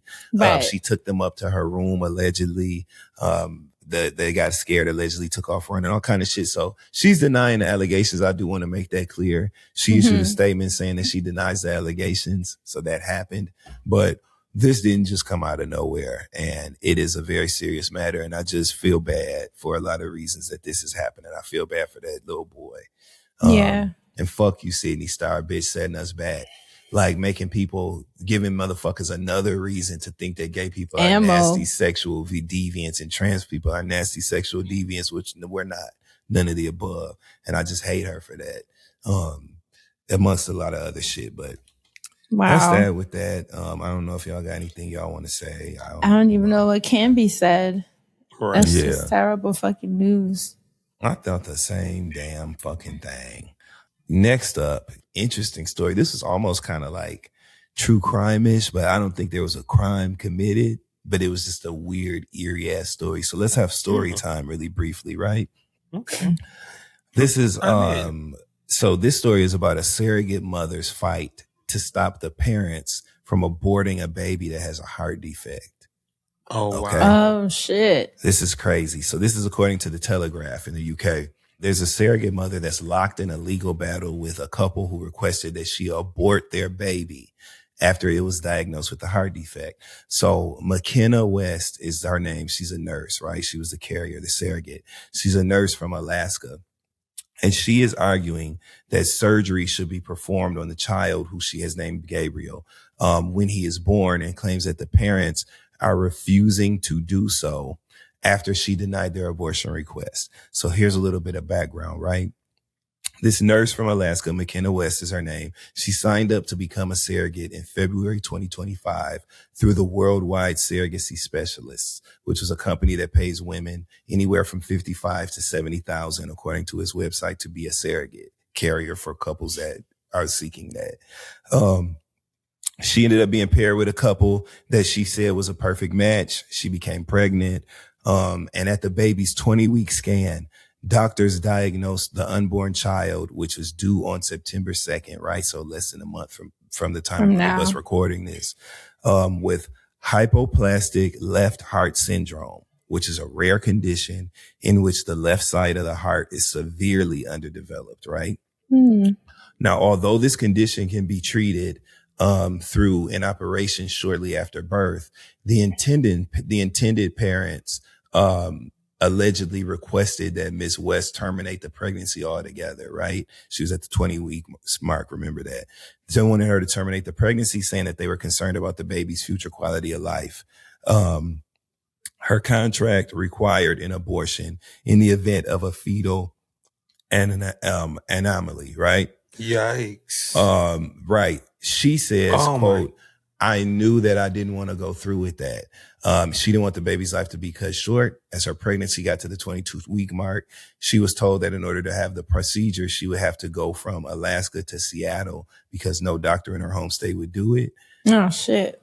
She said that she was wrestling with inner turmoil at the thought that doctors would have the baby's heart injected, you know, all the things that happen. And instead, she decided she was going to continue the pregnancy. And she found a hospital. The baby? She just said, look, she said she found a hospital in Texas that has a high success rate at performing this necessary surgery to keep the baby alive. And the intended parents were, after she'd said that, like, I'm not going to let y'all terminate y'all's baby. Like, I found this hospital that does the surgeries. I'm taking it there. So, of course, after she decided that, the parents stopped the payments to her. Okay. They stopped making payments, and demanded that she repay the money that they had already paid her, along with damages for breaching their agreement. Yep. They have, at the time of this, filed legal proceedings in Cali to establish their parental rights. And they've asked the court to require McKenna West to give birth in the state of California. The Alaska Superior State Court did not demand that she relocate to California to give birth, but they did concede that a California court could dictate where she gives birth and which medical team treats her. According to Ms. West, the intended parents, crazy, y'all. I'm telling you, nuts. the intended parents, this is why I was like, we got to talk about this. The intended parents have indicated that they would provide only, quote, comfort care after the birth rather than the operations required to treat the baby's condition. The nurse has agreed to travel, the surrogate nurse has agreed to travel to California, but only on the condition that the parents commit to the surgery that could potentially save the baby's life. She has also filed for custody of the unborn child in the hope of obtaining the authority to allow doctors to perform the operations. She said that she wants to fight for him because he deserves that chance. There's no guarantee. There's not a guarantee with anything. This is a quote, but he deserves a chance at living life outside of my womb. My goal is to get him the surgery.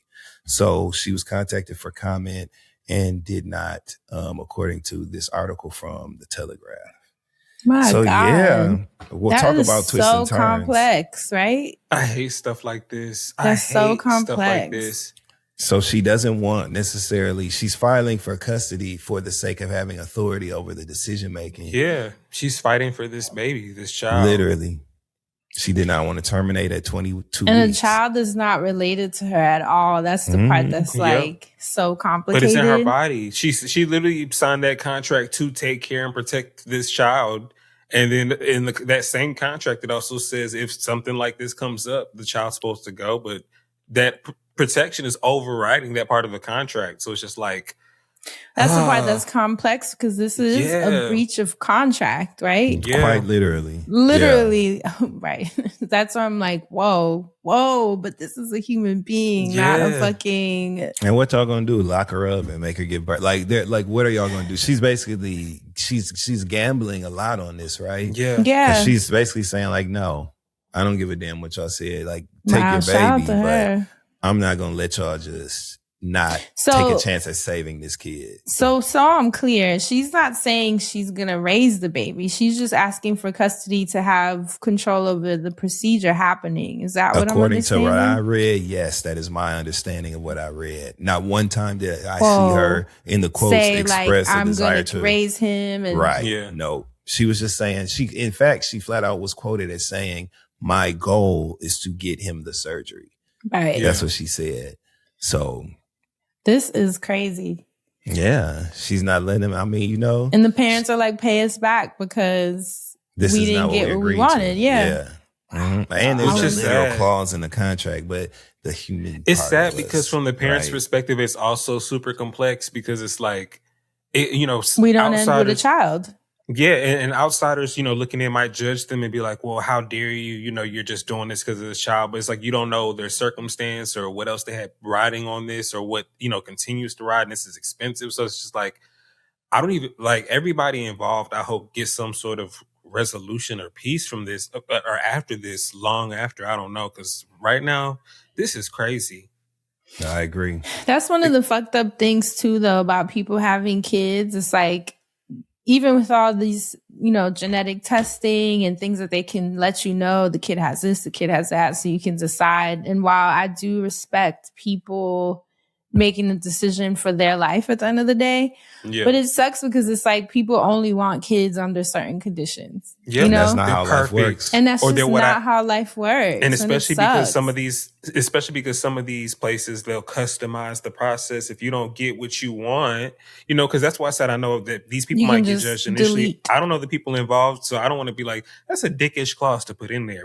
Like it just seems like they're off rip, but there's plenty of reasons it could be, but that's just sad. That's what I agree. Just take a step back for everybody involved because my heart is breaking. Human nature and like goodness, there's still some good people out there, right? And even though I guess you can call into question her integrity because she is breaking a rule that she agreed to, it's in the name of saving this kid's life, right? And giving him a chance, like she said. I just really think like there's always going to be some goodness out there some kind of way. Yeah. Even when shit seemed like everybody fucked up. It's just, I don't know, there's some people out there who are truly good.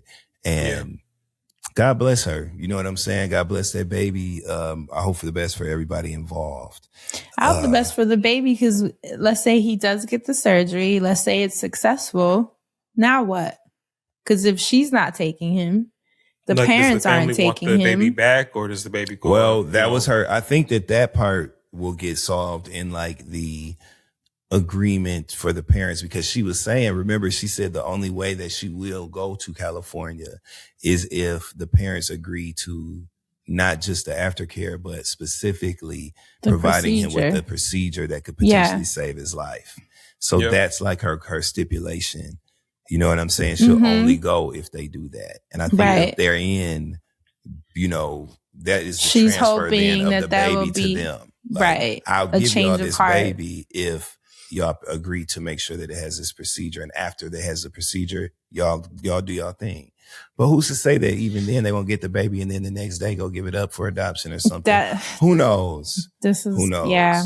And that's terrible in and of itself, right? Because it's like, now let's say the procedure is complete, it's successful. Now they're like, oh, okay, we'll take him because he's healthy. You know, it's just, I don't know. Which is all gross. Around complicated. Yeah. Oof. My Lord. Well, what a world. What a world. We take the wonderful out, right? Just what a world. Right. I see. Never mind. Anyway. Speaking of everybody involved needing their asses beat, there was a mother, again, shout out to our friends at the Neighborhood Talk. They be having some shit sometimes. But according to our friends at the Neighborhood Talk, this headline reads, sad. Mother says her daughter's hair was snatched out while visiting her father's house. Says nobody will tell her what happened. Quote, what? Hell or jail, mark my words, end quote. Now, the little girl is adorable, and there's pictures and photos attached to this showing like a clear patch and bald spot removed from. Oh my God, that's like half a head. Oh no. You can see that, right? There's no way to send a child back and not have a response for that. According to Neighborhood Talk, a mother took to social media who was frustrated after finding out, like I said, that her daughter had some type of incident at her dad's house. So the woman says that her daughter's hair was pulled out while visiting her father, and the people in the home seemingly tried to cover it up. She shared multiple screenshots of messages that were messages as well as before and after pictures of her daughter's hair. Her daughter, whose name is Delani, she said that Delani was at the father's home for about 2 weeks. So it was an extended visit with him. And she had reached out during that 2 weeks saying, hey, you know, notifying the father and his partner that the daughter had a hair appointment that she needed to go to. And she was just giving them a reminder of it. Mm-hmm. She said she notified them, but she received pushback from them with a claim that the father had made his own appointment for the child. She said she thought that was odd. But when the daughter came home, that's when the mother noticed a bald spot in her hair. And she says that her daughter told her that her hair was snatched out. Did she say by whom? Well, in another message, it seems that it seems to be between the woman and the father's current partner. She is told from the woman, when you want to talk like a woman, ask what happened and I will be ready. So apparently there's something that they're not willing to talk about. She says that the only information that she has at this time is that a cousin was playing in her child's hair. No additional details were provided. And like I said, she says it's hell or jail over her child. Now, the first comment I see in the comment section is Monica, the singer Monica. What? And she says the story should have been voluntarily told to her mother immediately upon happening. That part. She said, I definitely would not rest until it was properly handled. We can leave the properly handled definition and interpretation of that up to you. She said, praying for this mother and beautiful baby. And that's how I feel. And again, there's screenshots that are attached of messages. The mother is saying she's angry as fuck every time she looks at it. She said, imagine sending your child to her dad's house and she comes back like this. She said she knew something was up because she was giving them the information to bring her home because she had a parent appointment and they wouldn't do it, and said that if they had made their own appointment for her. So she knew things were fishy. The behavior was off. I cannot imagine, y'all. I cannot imagine. Do you understand how hard you had to have been pulling? to take someone's hair out in a patch like that. That is wild. Do you know how dead someone would be after doing something like that to my child? What? I'm sorry. And you don't know mean what to your promote baby violence, remembers. but All you know is that And that there's is no a child. and there's no justification. Nothing. Like there's Nothing. there's nothing the child could have done, could have said. There's no form of discipline. Like there's literally no. You're an adult. An adult did this. your daddy and his girlfriend would look like buttocks by the head. By the time I got there, because they'd be two bald Man, motherfuckers sitting up next to each other. They're making an And ass that's why I out know themselves. that's got to be a nightmare when you're co-parenting Mm-hmm. and you're sending your child to their their father's house and they have a partner.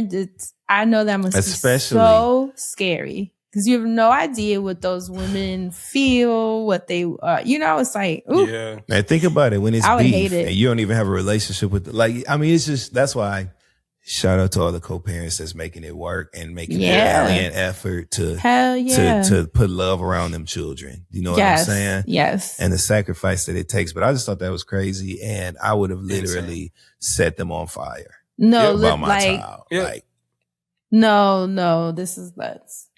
burning down the house. Okay, for real. That would have been, they would have heard that what? song blasting as I pulled up. Okay. And I just shout out That's to that sweet little girl. baby. I know, she's so Yes. cute. I hate that. I hate kids that are in situations like that. And you hear that a lot. When people talk about their step parents or their parents' partners, it's usually nightmares. And I hate that. So do you guys know what the Women's Pro Baseball League is? The WPBL? I just got put on this week. I saw a clip on Twitter. Apparently a record was broken by one of the players. Is that what it was? that may have been the headline you saw. And so shout out, right? Let's lift them up. Yeah, because I to didn't the even player know it for was breaking a the thing. record. Yeah. WPBL, Women's Pro Baseball League. Shout out to y'all. I think all I can think of is A League of Their Own. Remember that movie? with Madonna Girls playing and Rosie baseball and O'Donnell. shit. Yeah. Yes, it's the only thing I can think of. That was a good movie. We need a black version. That would be a great movie to remake with a black version. That you know would. what I'm saying? A League of Actually, Their that Own. would good. That would Yeah. Not a League of Their Own, a League of Their Own. I think that would be great. Anyway, well, recently, at a WPBL game, iconic soul singer, You're right? crazy. You're crazy. Martha Reeves, because we got to lift this up, a little bit. I think that we have definitely been in a dark place with some of these last headlines we read. Yeah. Let's add something fun. So, Martha Reeves, Martha Reeves, right? Iconic, living sure. legend, Martha Reeves. She performed I'm just going to play it. Hold on. I'm like, what is about to happen? Because it's nothing. Once I play it, my difficulty finding the words will become clear. Here we go. First, before I play it, I want y'all to see this picture that the Neighborhood Talk used of her. Cute. That's Martha Reeves. See how she's smiling? Mm-hmm. I'm finna start some shit. Okay, hold on. That was for Patreon. Here we go. Oh, say can you see by the dawn's early light what so proudly we hailed at the twilight's last gleaming, whose broad stripes and bright stars through the perilous fight o'er the ramparts we watched were so gallantly streaming, and the rockets' red I was waiting for that. Friend, you're not ready. Keep going. bursting in air gave proof through the night that our flag was still there. Oh, say does that star-spangled Yeah, that's all I got. Now, I feel bad saying anything about our elders. she sound like a ghost. Why is she singing like Boo Medea Halloween? Why is she singing that? And who Like- are these people singing along? What? And did they not rehearse? Update. Speaking of, so this footage obviously hit the net. Everybody went crazy, right? Why was she singing like a ghost? You know what I'm saying? So that was going on. Well, footage has surfaced from rehearsal. TMZ got rehearsal footage where Martha Reeves, right, is literally caught on camera telling the backup singers, "That's out of tune. I don't think I need y'all." I have the audio. I actually have the video. Let's take a listen, shall we? Shit, girl. Now you gotta pay attention. Listen, y'all.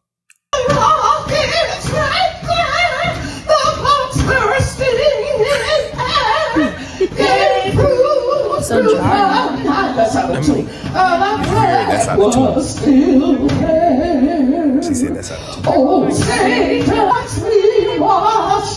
Why you singing with me? Who's singing the same note I'm singing? Why? Backup singers. I don't think I need them. She said, these background singers, I don't think I need them. Mind you, they were trying to help keep her on track. They was trying to figure out where to jump in. They were standing on the side of them double Dutch ropes just waiting. They was like how in the hell do we sing I know they with was the tapping scream? their hip like, so good. I had never heard. Now, you know, I love a haunting melody. Okay. I'm a sucker.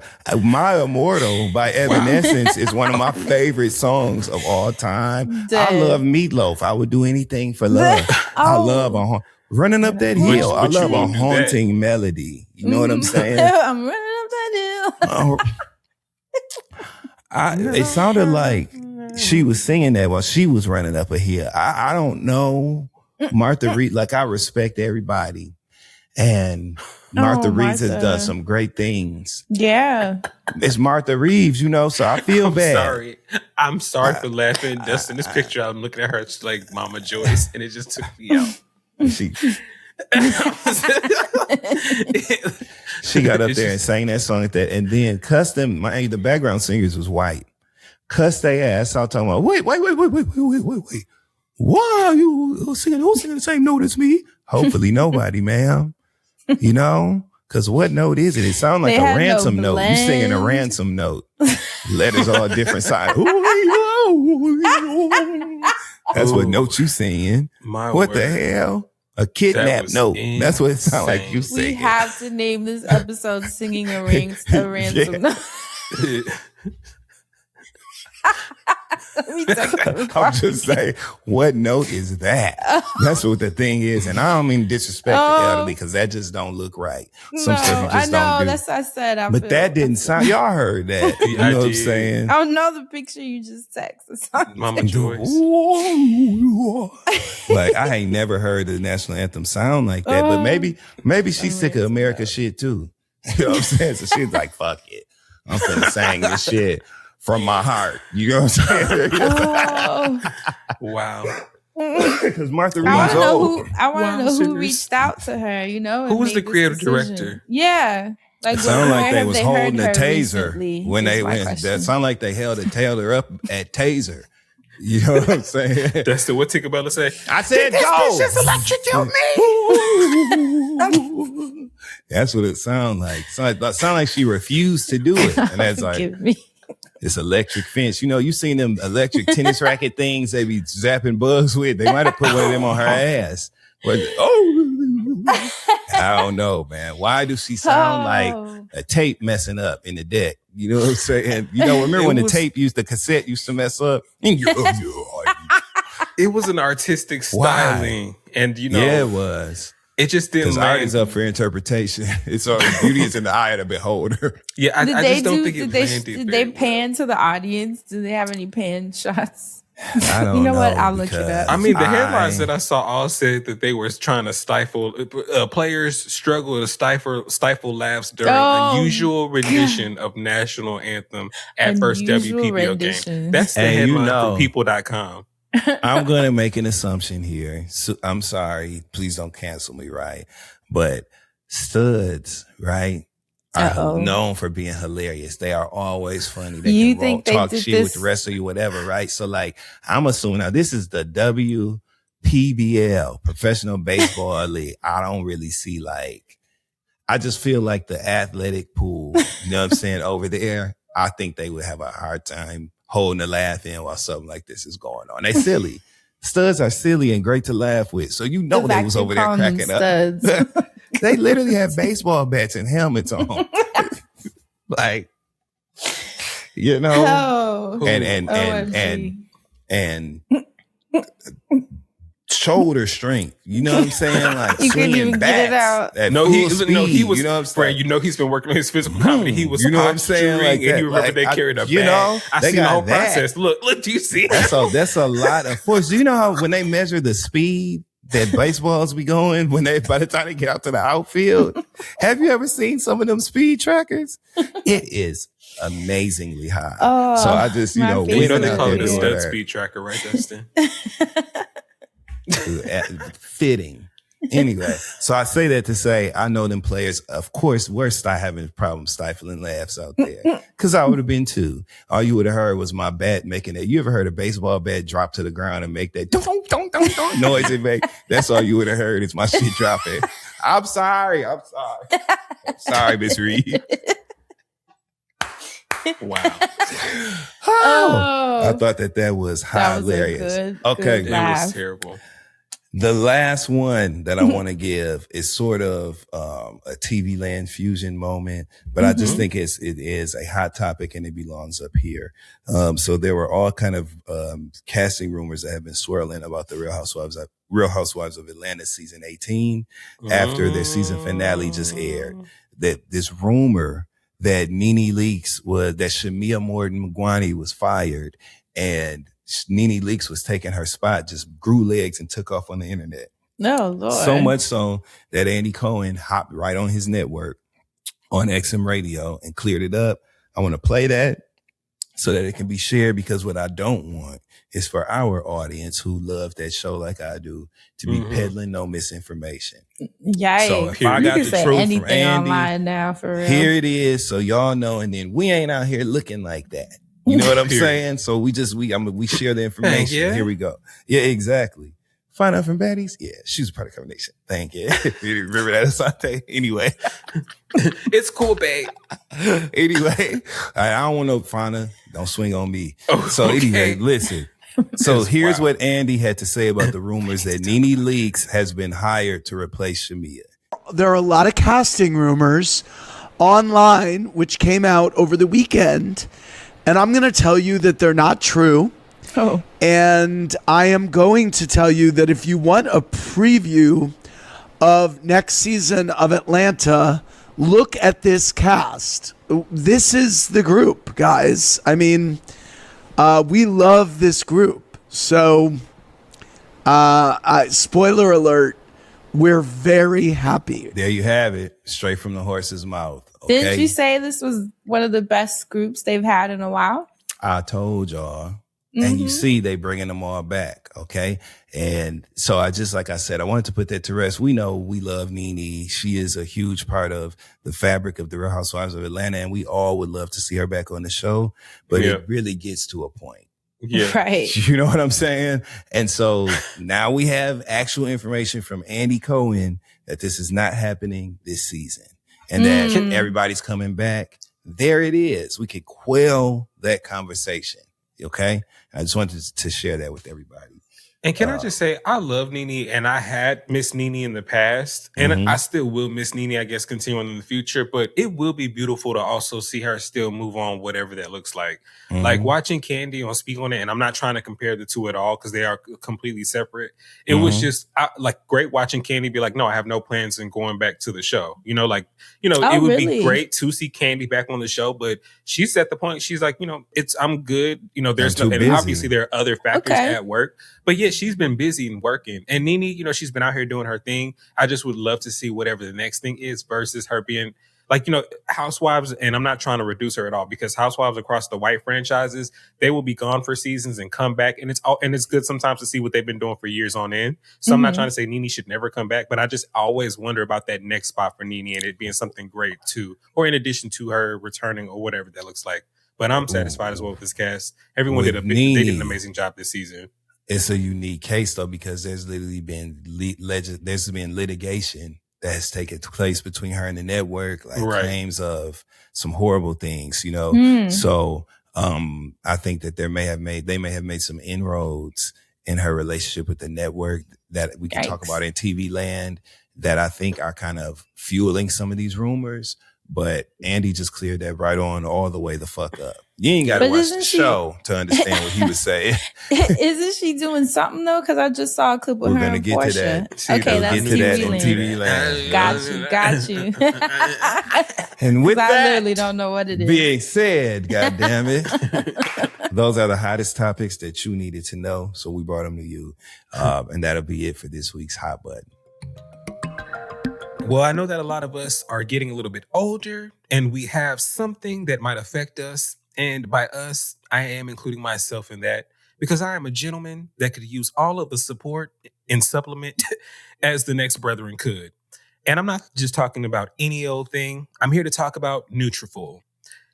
People that use Nutrafol can be women, because there are the women's formula, there's the women's vegan formula, there's women's balance, there's postpartum, and for me, there's men's. All I know is there's something about summer that gets you out of your routine, and sometimes that's in a good way, because you have more travel, more time outside, and you have more spontaneous plans. The last thing I want to do is spend that time stressing about my hair, and that's why I've appreciated having Nutrafol as a part of my daily routine. It's an easy habit that helps me feel more confident day to day. Nutrafol is the #1 dermatologist recommended hair growth supplement brand and the #1 hair growth supplement brand personally used by dermatologists. That's right. Nutrafol's hair growth supplements are peer reviewed, NSF certified for sport, and clinically tested. Adding Nutrafol to your daily routine is easy, just like mine, okay? Order online, no prescription needed, with automated deliveries and free shipping to keep you on track. Because when those bottles show up, it's just easy. I just go like, oh, thank God I got another one. And I can marry them or, throw away the empty one because I've been using them so much. Plus, with the Nutrafol subscription, you can save up to 20% and get added perks like a free Headspace membership to support your hair health journey. Let your hair become one less thing taking up space in your head and see thicker, stronger, faster growing hair with less shedding in just 3 to 6 months with Nutrafol. For a limited time, Nutrafol is offering our listeners $10 off your first month's subscription and free shipping when you visit Nutrafol.com and enter promo code ZONE. That's Nutrafol.com, spelled Nutrafol.com, promo code ZONE. This week in wellness. So a huge part of how we take care of ourselves as creatives, as business partners, is taking these breaks that we take, right? We take our 2 weeks mid-year, our 4 to 5 weeks at the end and top of the year. And it gives us time to spend time with our families, to work on other projects, most importantly, to get some rest, and also to just have time to, have new ideas. You need space for new ideas to come in. That's one thing that I think you'll learn as you are in these industries for many, many years. But I'm so curious, with this 2-week mid-year break, how do y'all feel? I want to do like a quick little wellness check-in. Do you feel rested? Do you feel like you made good use of your time? Was it not enough? Came and went? It's not enough. What was your experience with the break this year? I mean, picking back off of there was not enough. Like, first of all, I'm grateful for the break. I was grateful to have the time and space to continue to unwind. So I say it's not enough, but it was enough because I'm still able to be here today. Lord, thank you, Jesus. But it was, the whole year I feel like has been flying by. Like, summer's over, like so much has happened, and it was a big transition year. Like earlier this year, y'all know I got my license, and I went from one car to the next car, another move, just a bunch of transitions all around. So it's like I was tired, but again, I had the time and space to be able to kind of like breathe a little bit. But and that freed up some thinking as far as some ideas for some creative things that I want to work on. I was able to catch up on some, trash TV, which there really hadn't been anything to watch per se outside of the usual suspects, but like there hasn't been like that new fresh thing that really got The me. Polygamist on Netflix. See, The Polygamist didn't grab me, or it hasn't kept me. Look, if you want to go to Netflix, friend, y'all know Beauty and Black's coming back soon, so I'm excited for that. True. But and as of right now, it was good to like just sit and kind of recharge and watch certain things because shout out to the listeners. Some of you guys asked over the break, had I watched Big Brother? Because usually shout out to XD, Kia, and Latoya. We get together and do a round table. Y'all have the what is it? Blacks While watch Black. Big Brother. That's what it is. So we hadn't done it just because all of us needed to recharge. But I got to catch up on Big Brother, and so I might try to nudge XD to be like, let's do some sort of do it. People love y'all. Yeah, so Right. so it was good to be able to like creatively tap into that and be like, no, we need to do this because Blacks watch Big Brother is important, and Blacks every season. Look, because y'all know we root for everybody Black over here for real, and that was one of the reasons I continued to watch Big Brother, and it's one of the reasons I still watch and have watched. Shout out to Taylor, our girl. You know what I'm saying? So I just Playboy Playmate Taylor Hale amongst a lot of other shit. Oh, okay. Check her credentials. She did a beautiful, tasteful spread over there. That people should look at. She's gorgeous, and I love seeing people have. She's beautiful inside and out. Yeah. She's one of those. She's like rare gem, just super, super nice, super, super fun, super talented. Love Taylor, but love all the Black people in Big Brother. So just got my juices flowing about things that we could be doing for our community and how I want to contribute. For the latter part of this year coming up. So it was a good break, but again, I could use a little more if there's, if it's in the book somewhere. Shout out to my girl Tiffany from Big Brother too. Yeah, shout out to Tiffany. Yeah, she's from the Cookout. That was an amazing season. That's like your friend? Yeah, we did some work together reviewing the traitors.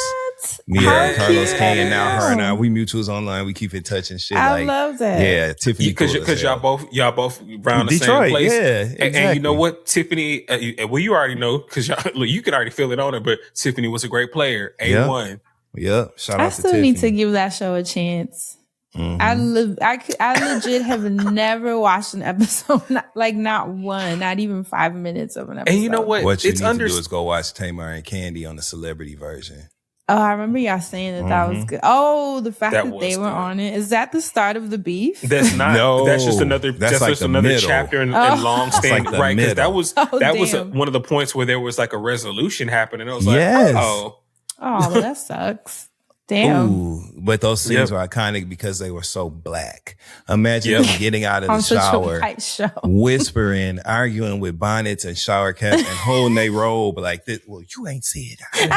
You know what I'm saying? They was just being themselves. It was incredible television. Maybe I'll start there. I'll start there.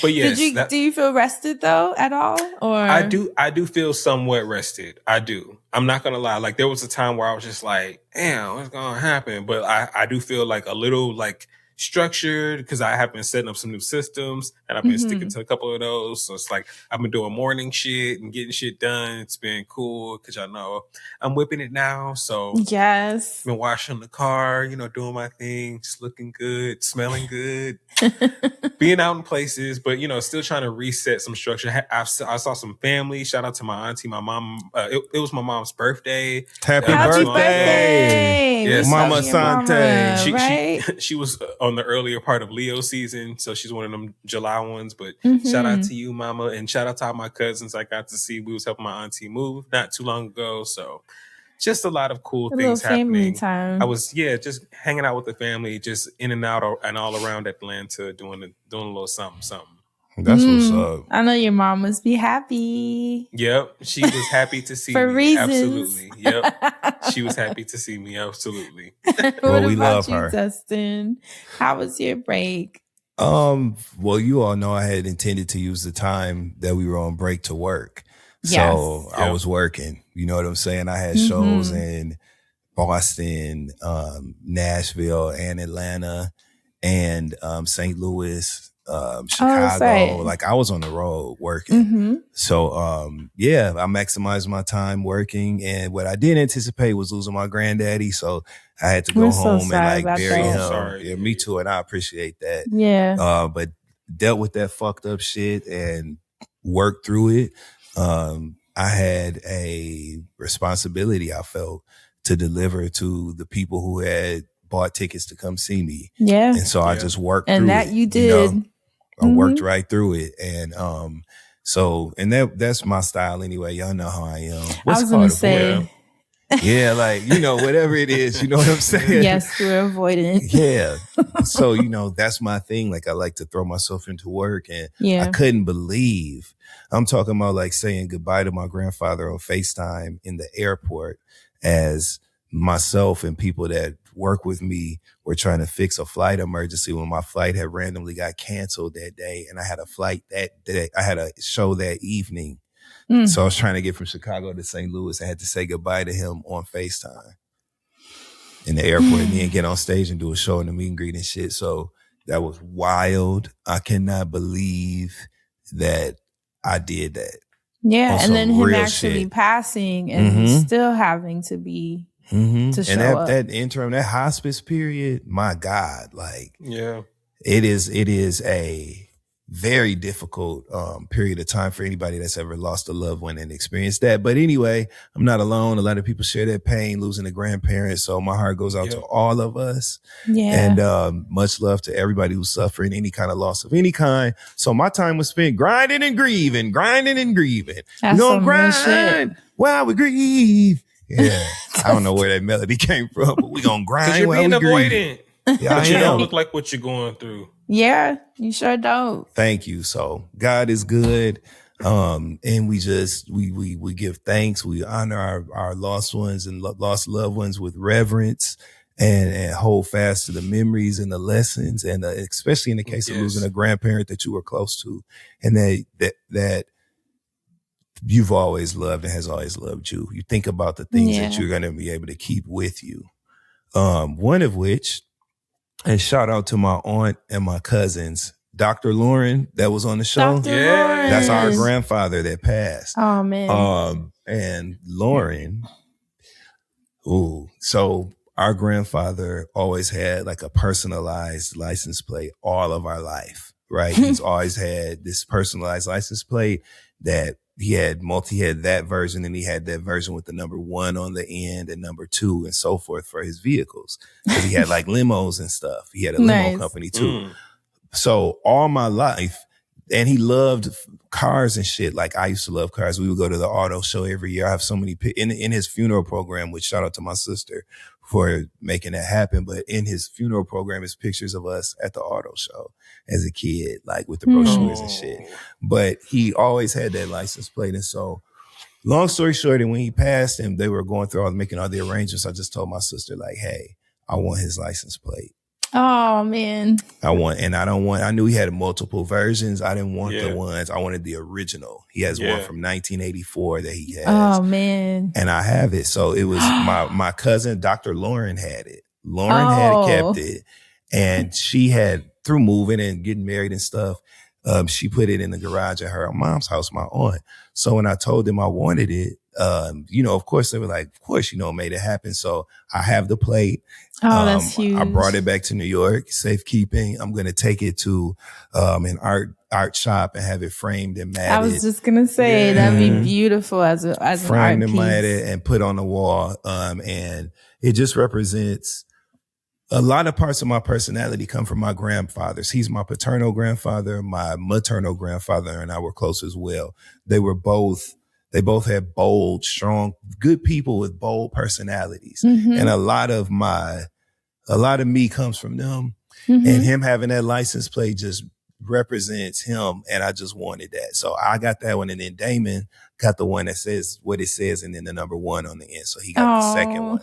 I love that for y'all. Yeah. So that's so beautiful. I was leaving there with something.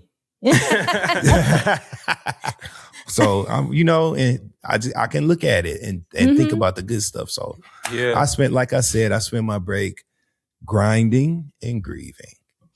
Ain't that life? That's Ain't that a beautiful that you bitch? shared that. Though, Yeah, Dustin. man. Life's a bitch. Look, Man, Rick ain't Ross said, ain't life a bitch, but you gotta keep her wet. For you to close out. You are crazy. And I was like, okay. I can't. I was like, gonna wow. say, remember earlier this year when I talked about the Black historians? Like that was such a beautiful moment that you shared, and there's those memories that love that we can pass on and share in other ways. And I just have so much, me and Fran both, we just have so much love for your family. Thank you. I love the shit so out of many y'all ways. too. All of your family, even all the way to Lauren. You know what I'm saying? Like, so praying for everybody involved, and especially with your working, Dustin. You ain't working for no reason. So just God is going to continue to bless you in so many ways, man. Thankful, just trying to meet the mark. So that's what happened with me, friend. What about you? What was going on? What guan? I guess should be the question. And also with everything that you are building and working on, that is a hell of a guardian to have on the other side. For sure. Yeah. Like, because he's going to be fighting for all the blessings to rain down even harder. As hard as it is to lose them in this version, I always think, woo, that's about to be a great person that's going to be on my side. You know? This is personal, but I'll share this much, right? This is like an edited personal note. When the gay shit came out for me, right? Like, and everybody found out and shit. My grandfather called me in his TV room and shit and told me one part of the quote he told me was like, don't you let nobody make you feel no kind of way about that. Not even, and he went on to name some names. so on my life, like this is what he said to me. And this Can is you ask for a better grandfather? 94 years old when he passed. Wow.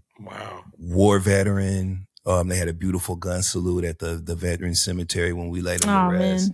But my grandfather never gave me a whooping or no shit. He never was like a disciplinarian with us. Like we was always cool. Yeah, he just loved you.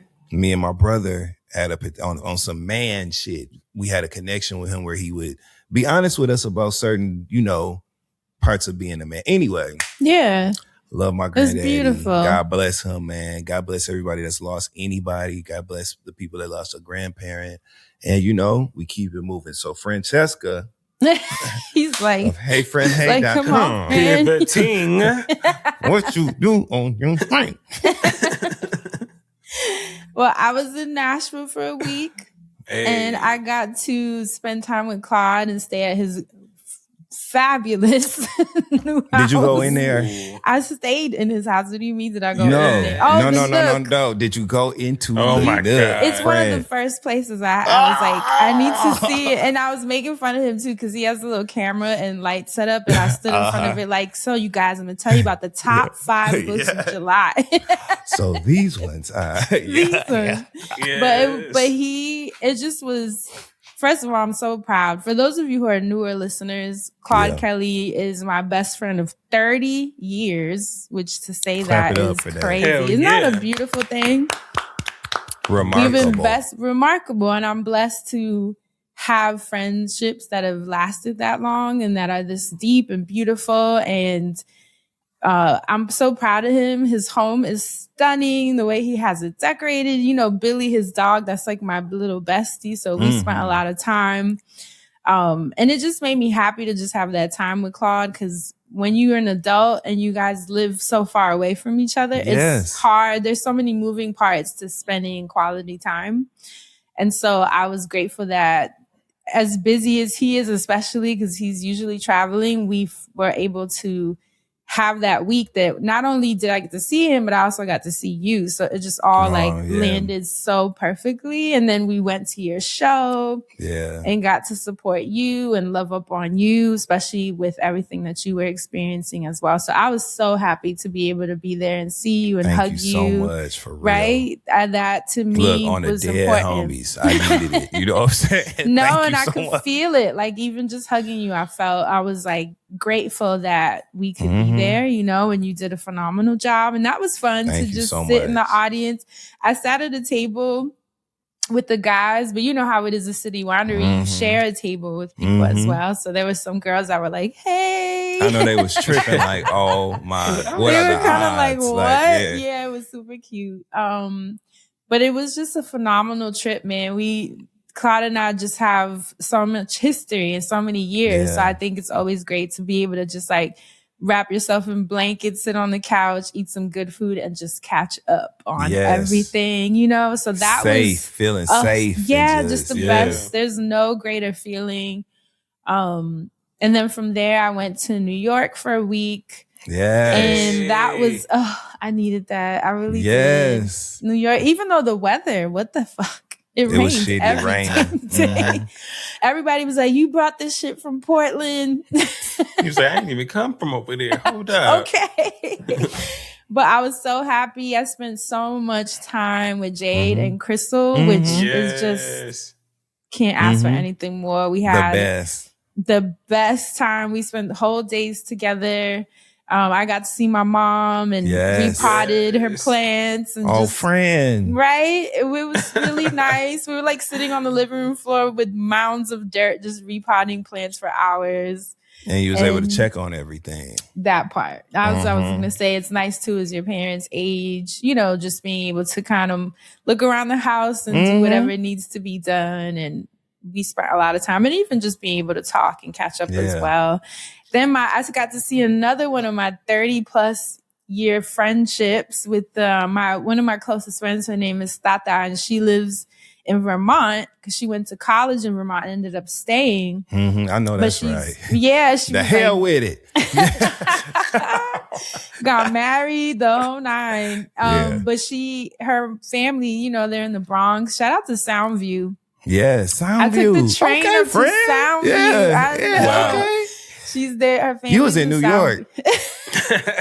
And you was in New York. You know the hotel I stay at, right? So I took the train from the hotel. The last time you said this, somebody said that you sounded like Nene from the reunion, and it said that in one of the comments. I'm so know sorry my hotel I like to stay in. Andy was like, It was like Deja. So yes, you got a real New York experience and got to see your people. I did, and I went to her and to her family's house, and you know that's something that I think we don't talk about enough as adults. But not only growing up with the friends you grew up with, but also their family. Oh yeah. Yes. Like your friends' parents and their siblings and their aunts and their random cousin and like having those 30+, 20+ year relationships with whole families that have been there watching you since you were like 10 or 5 or 100%, and y'all cousins now. You know what I'm saying? Yeah, type like shit. it's this beyond. Yeah, at that point it's like beyond. Like I love how when I rang the doorbell, how her family flipped. They was probably so happy to see you. They was like, "Oh my God, what are you doing?" You know, and it just was like, there's nothing that compares to that feeling. Like literally nothing. These people have known me since I was like 10 years old. Yes, friend. So to be 44 and be kicking their them doorbell, they still your people. And then them her hugs, mom, those hugs, and how they want to cook for you and sit and talk, and y'all are all around the kitchen table. They're asking you about everything, you know, even being able to share just how much you've managed to do. And it just was the like, best. Yeah. Honestly, this was a phenomenal trip. I don't know what it was, but I just felt it in my heart very differently.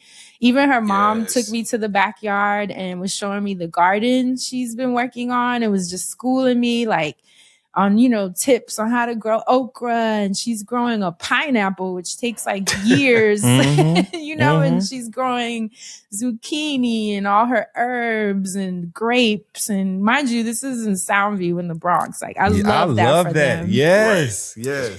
And she gave me 1,000,000 seeds. I literally traveled with all these seeds. And you know how moms are. She gave me cucumbers from the garden, grapes, all kinds of stuff. He was like, I'm about to make me a cucumber salad. I know. I was like, Mom, I can't carry all this. It was just so funny. But I was just so nourished. I love this. There's something about your friends that have been in your life that long. Like, honestly, nothing compares. And I'm really blessed because all of my friendships are like 30+, 25 plus, 20 Rooted. plus. Like Yeah. I'm talking about, and it's damn near all of them. There's not very many people in my life that it's under maybe 10, 15 years might be the shortest span. I don't have like a lot of newer friends, you know? So we've been friends for 73 years. We wasn't we've born. been friends for a long time, Okay. you know? Because We this wasn't show even born is yet. 11 or about to be 12. What is it? We was swimming.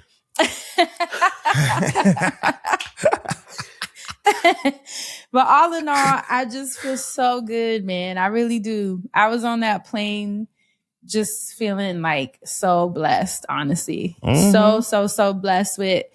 I think a lot of times too, as people, we can focus on the things that we still want to do, the things we still want to, you know, create and the things, but it's something about going all the way back and seeing where it all started and seeing how far you've come just, you know, in that time span that you sometimes need that just to remind you like you are phenomenal, you know? Yeah. Flat out. That reset. You are phenomenal. Yeah. You really back need to what that. you know. Yeah. You really need that. And I'm grateful and I love all the people in my life. I also just feel lucky. I'm like, I have so many good people, like good because you a good people. I mean, you a good person. That's why. You a good people. I just feel blessed, you guys. This was such a great trip. That's good. And much love to your mama. Hi, mama friend. We love you. Hi, mom. And I'm sorry for saying nasty stuff. I've been trying not to cuss when I know you're listening. My mom cussed more than you. Yeah. If you don't want to cuss together, mama friend, feel free. Like, let me know. Because we can tear somebody up together, okay? Low key, you should retire my mama for cursing because she used to curse way good back. And I'm like, Mom, where's all this? Come on. You don't understand. It is such we can do a group like, FaceTime. I'll bring Damon. Oh, God. Like, no. I let's have do vivid it. memories of my Olympics. mom when I was younger, just cursing people like out, and me just like bawling out, laughing because she was just going. So seeing my mom now is like, damn, you know, you real sweet nowadays. Like this wasn't all. Like They get soft. but They this get wasn't soft. always you. This how bad it was, right? I didn't even realize, like when Damon used to be cussing motherfuckers out, going off and shit. When I was little, I didn't even realize that it was abnormal. I would just be sitting there like. Then as I grew and got in like school and shit and started realizing that, oh, damn, that's kind of like embarrassing for somebody to cuss you out like that. And I started realizing that it was like a power dynamic. I was like, this motherfucker is crazy. And then it got funny to me because I couldn't believe that it was actually happening. So that's my story about cussing up people out being funny. I didn't realize it was funny till I realized it was funny. You know what I'm saying? My mom is always, my mom has always had a crazy mouth. And she's very like hot-headed and hot-tempered. And she said that when she used to curse people out or get into confrontations on the bus, I would look at her and be like, Mom, you can't be talking like that in front of me.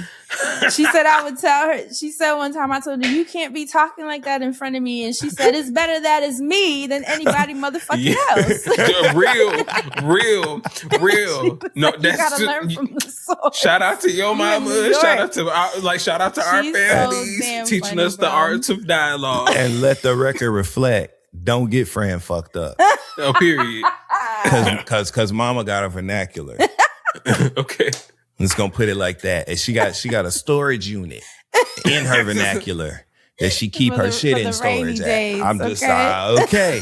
I'm just trying to tell y'all. I know if y'all this knew woman. where I come from, Like, if you saw my mama, please don't think. You know what I'm saying? It's all Palo Santo and eucalyptus and shit. You know what I'm saying? Because she will. Shit. She will pot you. Okay. Well, all in all, shout out to Nashville. Y'all look great. Shout out to New York. Shout out to Soundview. Those of you in the Bronx, man. I was like, wow, I hadn't been there in a minute. That shit looked the same. Mm-hmm. Shout out to Soundview. Shout out to Soundview, Morrison. Legendary. Man. Really, truly, for real. I was so happy. I did see a couple white girls on bikes, and that shocked the hell out of me. I said, oh. And then they were like, gentrification. how do you get back to Sobro? Oh my God. But anyways, I'm thankful too to our listeners that hang in there with us when we take these breaks. We do not take y'all for granted because obviously you guys afford us the ability to create how we create. We love you. Move how we move, right? Take the breaks that we need so that we can continue to bring you guys good quality shows, right? Because you never want us to be like burnt out, tired over it. This space is good for us. Yes.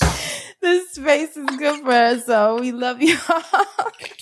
And I just wanted to have space to share how we are feeling. You know, we usually do a mid-year check-in anyways, mental health-wise, just to see how y'all are feeling, how we're feeling, how the listeners are feeling, and then just figure out what we need to do in the second half of the year. Because this year is flying. I still cannot believe that we are in August. I know. I cannot believe that it. Is like, wild to me. Like we're literally here. About to go into the holidays. Yep.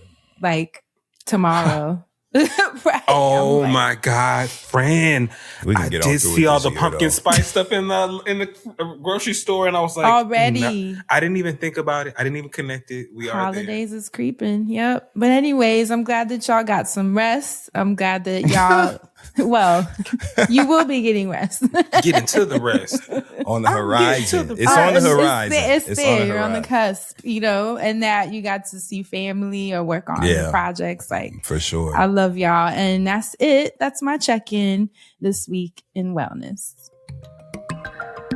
This here week's podcast is brought to you by Squarespace. Now, Squarespace is the ultimate website platform that catapults you from invisible to iconic. Now, whether you're igniting your first idea or turbocharging a thriving business, Squarespace arms you with everything you need to dominate online. Build a jaw-dropping professional website, grab your dream domain, and skyrocket your brand. Get paid all on Squarespace. Squarespace gives you everything you need to offer services and get paid all in one place. From consultations to events and experiences, showcase your offerings with a customizable website designed to attract clients and grow your business. Now you can get paid on there on time with professional on-brand invoices and online payments. Plus, you can streamline your workflow with built-in appointment scheduling and email marketing tools. And you can make smarter business decisions with Squarespace's intuitive built-in analytics tools. You can review your website traffic and learning where you need to focus your engagement, track revenue from bookings, invoices, product sales, all from one place. And you can check out squarespace.com/friendzone for a free trial. And when you're ready to launch, use code FRIENDZONE to save 10% off your first purchase of a website or a domain.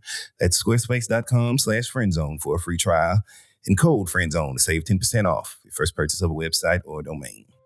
This week in music, so we are back with more in music. A lot of music has been released, but there has been a lot of talks around this one particular project, which I have not really listened to. But, you know, a lot of people listen to artists on our show, so I felt like, why not talk about this artist? Because there's been a lot happening. Ariana Grande has released her album. To it. Nothing against her. I think she's a great talent. That's probably sounded awful now that I think about it. I'm sorry, because I did not mean it like that at all. I was just... I actually need I didn't to mean sit it like with that. her albums for real, for real. I'd have never listened to an Ariana Grande album. I know it's some shit I'm missing. Every time I find a song by her I like, I'll be like, damn. Yeah. There have been some things that have happened in her career that I've been with, and I don't know if this is something that I'm going to get with or not, but I've just been seeing the speculation. Pedal, right? Like a bicycle or like a flower? Like a flower. Okay. I forgot the like origin story behind the flower. PETAL though. Okay. And didn't she write this? Apparently she wrote this album. That's dope. Where normally she uses writers, but I can't confirm that. That's what I heard. I don't know that for sure. Go on Ariana's shit. Well, I haven't listened to the project as you were saying. I'm not a big Ariana fan as well, but she is someone that I do know that there are things in her catalog. I went back and revisited Justin Bieber's catalog and found a lot of things that I've been enjoying. I still need to do that. I'm telling you, friend, the Coachella I always set, say there it was and some I forget. things. I don't know why. Look, just random. So maybe one day Ariana Grande, the bug will bite me, and I'll go back and listen to some of these things with fresh eyes and fresh perspective and really get in tune with it. So that's why I'm sharing this news now to see how my opinion may change in the future. Anyway, this album, it dropped along with a visual for the title track Pedal. Now in this visual, it shows Ariana's body. So a lot of criticism has come about her body. She's looking skinnier. People were saying, maybe she's exhausted. Maybe Leave she her has alone. a disorder. Well, following this speculation, people were. She actually said that she's going on break. The album. She said after this tour, she's going on break, and so people were like, "Well, damn." So because you didn't like the comments behind the album, you going on break now? Because initially, after her album finished a fucking tour, and not only a tour, but after the albums and movies back to back. I was going to say, can she take a break? After this tour, she was supposed to star in the Weston show Sunday in the Park with George. So she had just got finished doing the Wicked whole circus. She's doing her tour right now. Give y'all an album for this tour. London. Was supposed to go to London right after, and actually it was like, hey, I'm not going to London no more. And this was actually determined before this album dropped. So she came out as a show recently and said, we had already said we taking time. This ain't got nothing to do with criticism. Rumors, yeah. So shout out to Ariana Grande. I'm glad you cleared that up. This is the clearing shit up episode. Yeah, I wanted to look. I got the news. I wanted to clear it up with the people because there's an Ariana Grande fan out here listening. We might not listen, but she one of us, and she listening. I don't have no. So we gonna report. I don't have nothing against her either. And she's talented. So, she's a talent. I think she's somewhere. They were talking about a legacy pop act. She's moved into an era where she's getting up there with the girls of names that have been around for a while. Mm-hmm. There are other things that I could share in music. What was the other story that I kind of really wanted to get to? Where have all the male superstars gone? There are a lot of people out and dropping music left and right, but the male superstar camp, I just wanted to have a conversation about. Sometimes when I'm doing these stories, it's very hard to find stories on male or men that we care about. And I'm wondering, why is that? There are artists that come out. There are artists that been out that we support, right? Usher, he's still on the road doing his thing. A lot of male R&B acts, they get back on the road after years of, being in the fridge, and they come out looking fine still, like Usher again. The fridge, not the freezer. The fridge. The freezer or the fridge. Oh, well, yeah. That's for the people that went to, what's them schools called? Schools is crazy. I can't remember what they called. But y'all know what I'm talking about. Anyway, a lot of our male superstars had surrounded, around the hip hop stars, the Drakes and the Kendricks. And as their rap beef was growing, a lot of people were telling us, hey, if you're a pop fan, stay over there and pop. But, as music superstardom goes, it don't matter if you're a pop, hip hop fan or whatever, superstardom is superstardom. So I'm just wondering what the male superstars are doing, or are y'all gonna let new male artists really do their thing and try to support them, or y'all just gonna keep complaining that there are no real male artists? Because male artists have been kind of working around trying to find my eye and attention, but unfortunately it's like they come and they go and I can't remember nobody. So before anyone's like, well, why don't you name some? I really was trying to put together a list, and I was like, I can't really put together a big list, but I can put together a list if you listeners would like to support and add down below. So that is some homework for you. If you're wondering I'm wondering where the male superstars are, and some of you might be too, but if some of you have answers of who could be up and coming and next, I think that you should drop those down below so I can have homework and go listen to those male superstars. Oh, okay. I misunderstood you, friend, because I thought, and I'm just going to share it because I actually think it's a great idea. I thought you were saying that if the people wanted a playlist from you of male, superstars.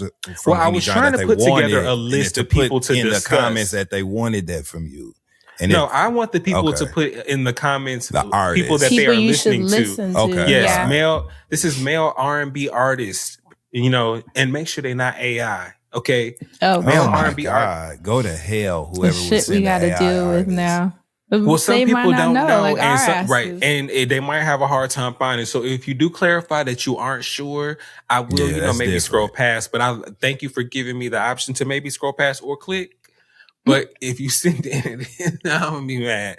Good resource is Yams, the playlist. Yes, Yams, the playlist. Shout out to them. Their shout brand. out to Yams, the playlist. Yeah, they post really, really. I mean, I've discovered a ton of artists just from following them on Instagram and social media. So shout out to Dante, the creator of Yams, the playlist. I really like them brand. Hey, Yeah, I have For heard sure. some artists that I was like, all right, maybe I should put them and talk about them, but I couldn't find like a list that like, because I wanted to kind of make it a running segment. So that's why I was like, let me get a list and I'll try to highlight some male R&B folks like as the year comes to a close, so there can be some greater conversations around them next year. Mhm. So that's it for the Music Man segment. Now we move on.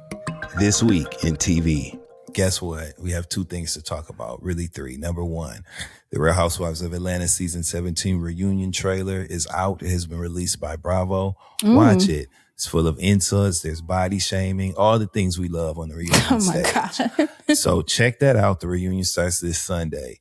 Also, check out the Real Housewives Ultimate Girls Trip 20th Anniversary Special Season, which is really season 6 of the Real Housewives Ultimate Girls Trip. But it's celebrating 20 years of Real Housewives. And it is also Nene Leakes' official return to Bravo. Wow. You know that she has been so they work something out, huh? in legal shit, and she is a part of this 20-year celebration of the Real Housewives. So it'll be good to literally see her back on Bravo. Right. And so y'all watch that. As much shit as y'all done talked about wanting her back on Bravo, y'all make sure y'all Y'all watch better that. watch motherfucking Girls Trip. If you ain't watched the Girls Trip, this better be the one you watch if you want your And girl speaking back. of That girls speaks tripping, to her power too, right? For them to take her. You don't think so? Oh, I'm like, for them to allow her back on, considering all this shit. It took a lot of time. you ever It heard took the a lot of statement, time have a again. heart? You think Friend, it's like I that? feel you, friend, but I don't see it like that either. No? Okay, well. Has she been I on the wish I bench? could. But anyway, because I'm People happy want- for her. And I don't want want people her to back. misunderstand that. I'm happy to see her back in the For mix. sure. So that's going on. And speaking of girls tripping, the Bell Collective reunion came on. Make sure y'all go back and watch that because that shit was good. They was tearing each other up. And shout out to Carrie Paul, who is a new Bell. This is her second year being a Bell. And she is, you know how people come on certain shows and even though they weren't a part of the original cast, once they come They on, feel the like show's they just were never the they're same. embedded now. Yep. Right. They are They impactful. cut through. Mhm. She's Carrie Paul. Her mama, her mother-in-law, all of it. Like Damn. Carrie Paul and her and Marie going back and forth. You just got to tune in and watch that. So watch the Bell Collective reunion. And that's it for me in TV land this week. And watch A Toxic Love Story on Netflix. Girl, Yes. We have got Watch to it. talk about it. Oh, and The Watch it. Polygamist. Yeah, All where horrible everybody things. looks like that rapper Trim. When I wake up, I don't see nobody. Oh, they all look like Trim, them girls on the well, not all of Ain't she the princess of New York? mistress. You know. No. She's a princess of Charleston, but the Galagici. the mistress, I can't remember her name, but she looked just like Trim, the rapper, and that's what I'll leave y'all with. That I wake up, I don't see note, nobody. Yeah. Stay black and we protect your love magic. so much. We will see you guys. If you're in Patreon, you're watching this part. Leave a robot Bye, emoji y'all. for him doing the robot. Because why did you do that? Bye. Bye. Welcome to the Friend Zone. Every time I'm in the zone.